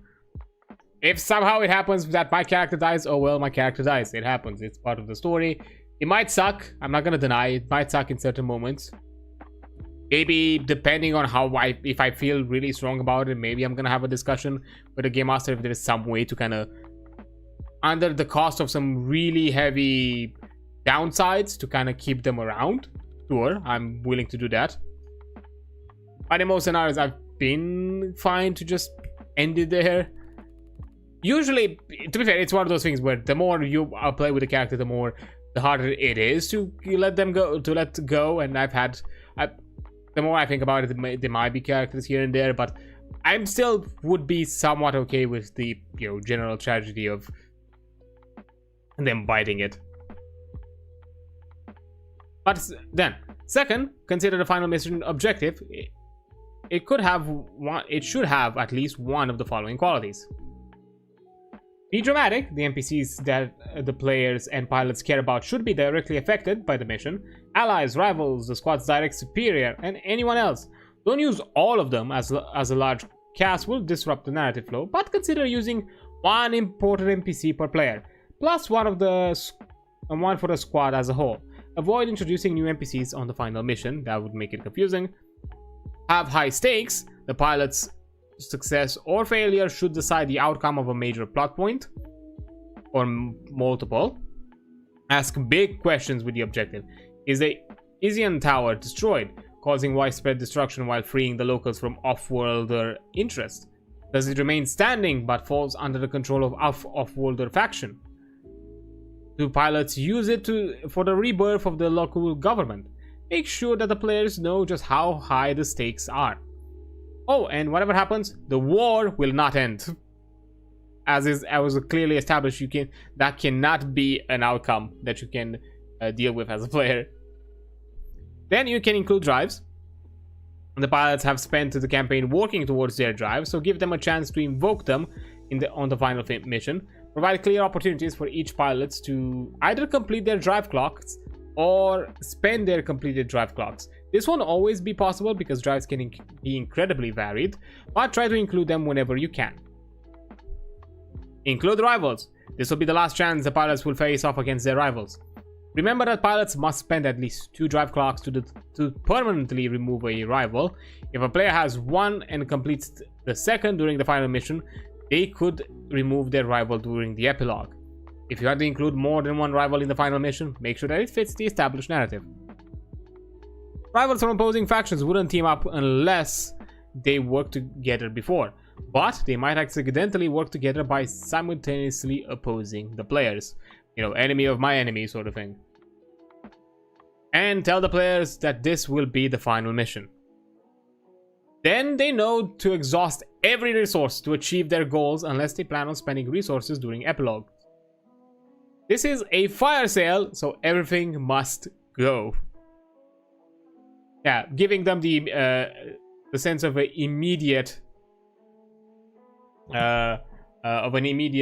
end definitely was gonna put, or the sense of losing an opportunity will definitely put them into that mindset. Surely, no problem. And finally, the epilogue. With the final mission behind you, it's time for your campaign's epilogue. Note that no dice are rolled during the epilogue, as the group gets a final say over the story's ends. Walk through the mission completed process. Since they transition play from the mission downtime, ask whether the players want to go through the reward and trust stages of the process. For some groups, these steps are important, as they determine the squad's wealth and relationship with NPC squads and factions, but others would rather skip them. Always skip entanglements. There will be plenty of fallout from the final mission to fill the epilogue, so you don't need more than that. Before diving into the full epilogue, there is one last step though. Receiving some closure on the pilot's beliefs. The players get to ask questions as though they had completed their connection clock with every pilot. Each player asks one question of every pilot that is related to one of their beliefs with said pilot. These questions must be answered truthfully. Consider describing one final scene between each pair of pilots as they both get the answers to their questions. Each player then says what happens to their pilot after the final mission, along with any NPCs that are important to their character. If multiple players feel an NPC is vital to their character, narrative control should be shared by discussing potential endings. and what feels most true to the established fiction. If a player isn't sure about how to describe their final scene or epilogue, use downtime activities as inspiration. Perhaps a pilot learns the truth of a belief by watching their squad mate fix their vehicle after the final mission. Maybe a pilot's epilogue is pursuing a long-term project that they didn't quite finish. Just remember, don't roll the dice here. These are not not actual downtime activities. The player decides if that long-term project is completed, or whether the scene fades as they continue their work. And that is a way to end the campaign. And also, this is our coverage for this stream as well, for the general macro elements, which is completely fine. I do like the coverage. I appreciate the perspective and the way it kind of offers advice towards the game master, and is what. And the most important thing is what sort of how, in what way should they communicate, and should they manage alongside, importantly, alongside the players, to make an experience that is equally fun for the game master and the player. I do like that. It has a great, I would say decent coverage of the safety tools, the session 0 with the lines and veils and X card. Those are the most common options, and that's completely fine. I'm not saying that every tabletop RPG book or core book should have in-depth, well-explained safety tools. I see it important to at least have some, and Beamsaber having at least mentioned the most core one, and how exactly to handle general aspects of a session 0 and aspects of boundaries and consent is very important. I appreciate that is an element. The general game master principles and goals are good perspectives and good philosophies to have in general, I would say. In most scenarios, I would consider all of these, even the game master principles. Just remove the game keywords, the system keywords, with just generic one. Be a fan of the players or the player characters. Here, everything, let everything flow to the fiction. This can be something that can be applicable to other game systems as well. Even the ones that are a bit more mechanically heavy, you can still do that to an extent. Again, it's just more of a balance. This one, you can apply it to whatever the war would be in your narrative. Not necessarily an actual conflict. It could be a narrative conflict, which then necessarily an actual faction conflict that could be represented as a concept that causes friction. But again, the concept itself is the one that causes the friction, not the NPCs, not the ones that should be humanized. I want to address the players and want to address the player characters, and and also fill the world with inequality. That's also something that can be a compelling or adding a bit of more depth and complexity to your world in general as well. So this can also be applicable.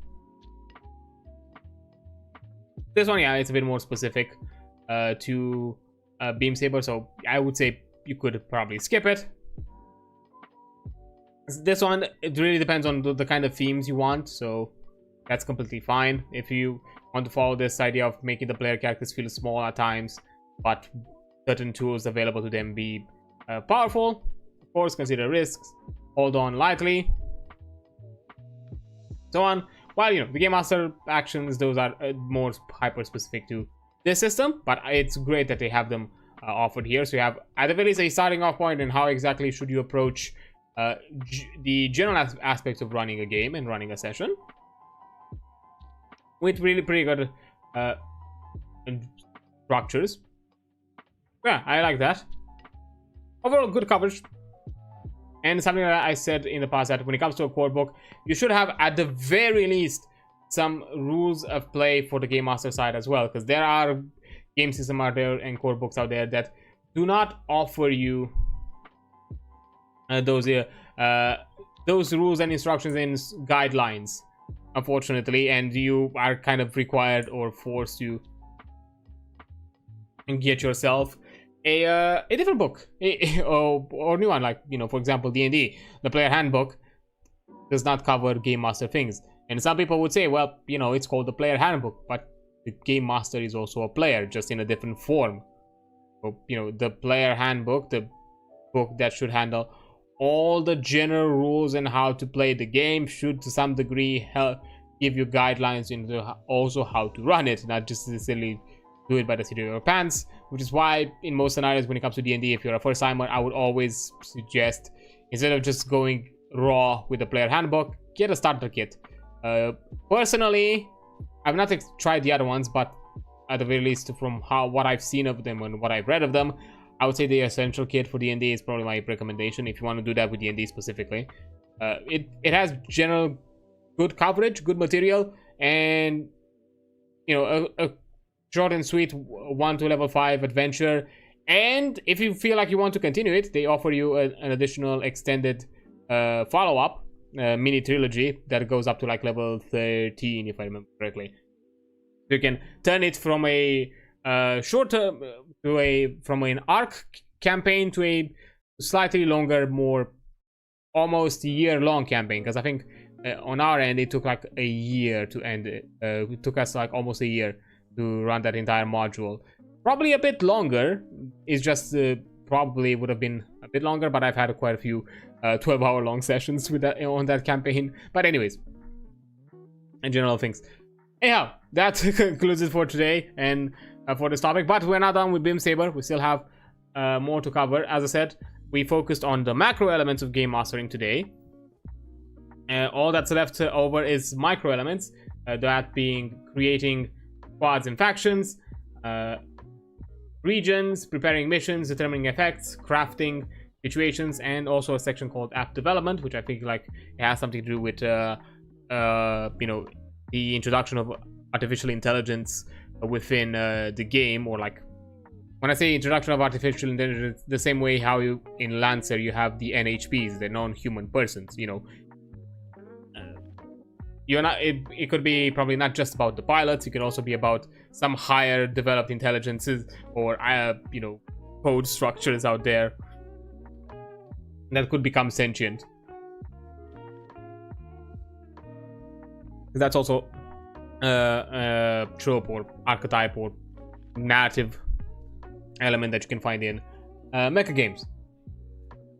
But anyhow, that's gonna be it. I don't think I'm gonna continue or keep at it for anything else, because we've run within expected runtime, which I'm completely fine with, as per usual, because of generally like I think I've been able to so far I've been able to pace around the tabletop RPG streams to be more closely to 3 to 4 hours, which I think like they are more manageable in my opinion, because, you know, they get pretty yappy and I read a lot, and, you know, it can tire my voice, because, you know, it's a bit more strenuous than just general you know, yapping with a bit more break, with a bit more breaks in between and all that.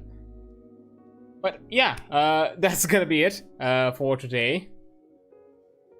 But there's one final Beamsaber coverage for next week. That's that I'm gonna keep for. So, before I go, as per usual, let me see. There must be people out here are doing fun things and fun stuff, right? Okay. Not sure if there's anyone doing anything tabletop specific. Let me, or at the very least RPG specific, not tabletop, or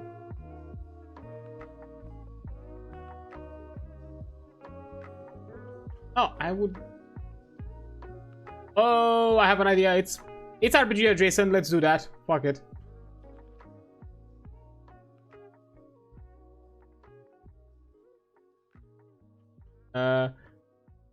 Especially because they're a friend of ours and they're a cool bean and all that. Do it here first. Waiting.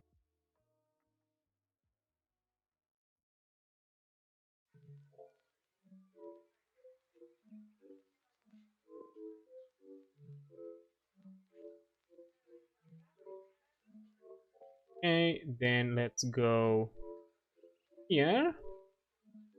Channel. And start raid. We are raiding CB Doodles. They are currently having a fundathon for their stream year, for their 5-year streamiversary. And from the looks of it, they are playing Warframe, and they are also a fellow baby Tenno, like we are, because we're still going through the main storyline. We're currently at the beginning of Arc 3, the new war quest. So we are also pushing through it. So fellow baby Tenno, let's say hi to them. They are cool, being really good, amazing artists. They actually did part of the art for my reference sheet for the model. So they've been an amazing being and do awesome stuff. So you should check them out 100%.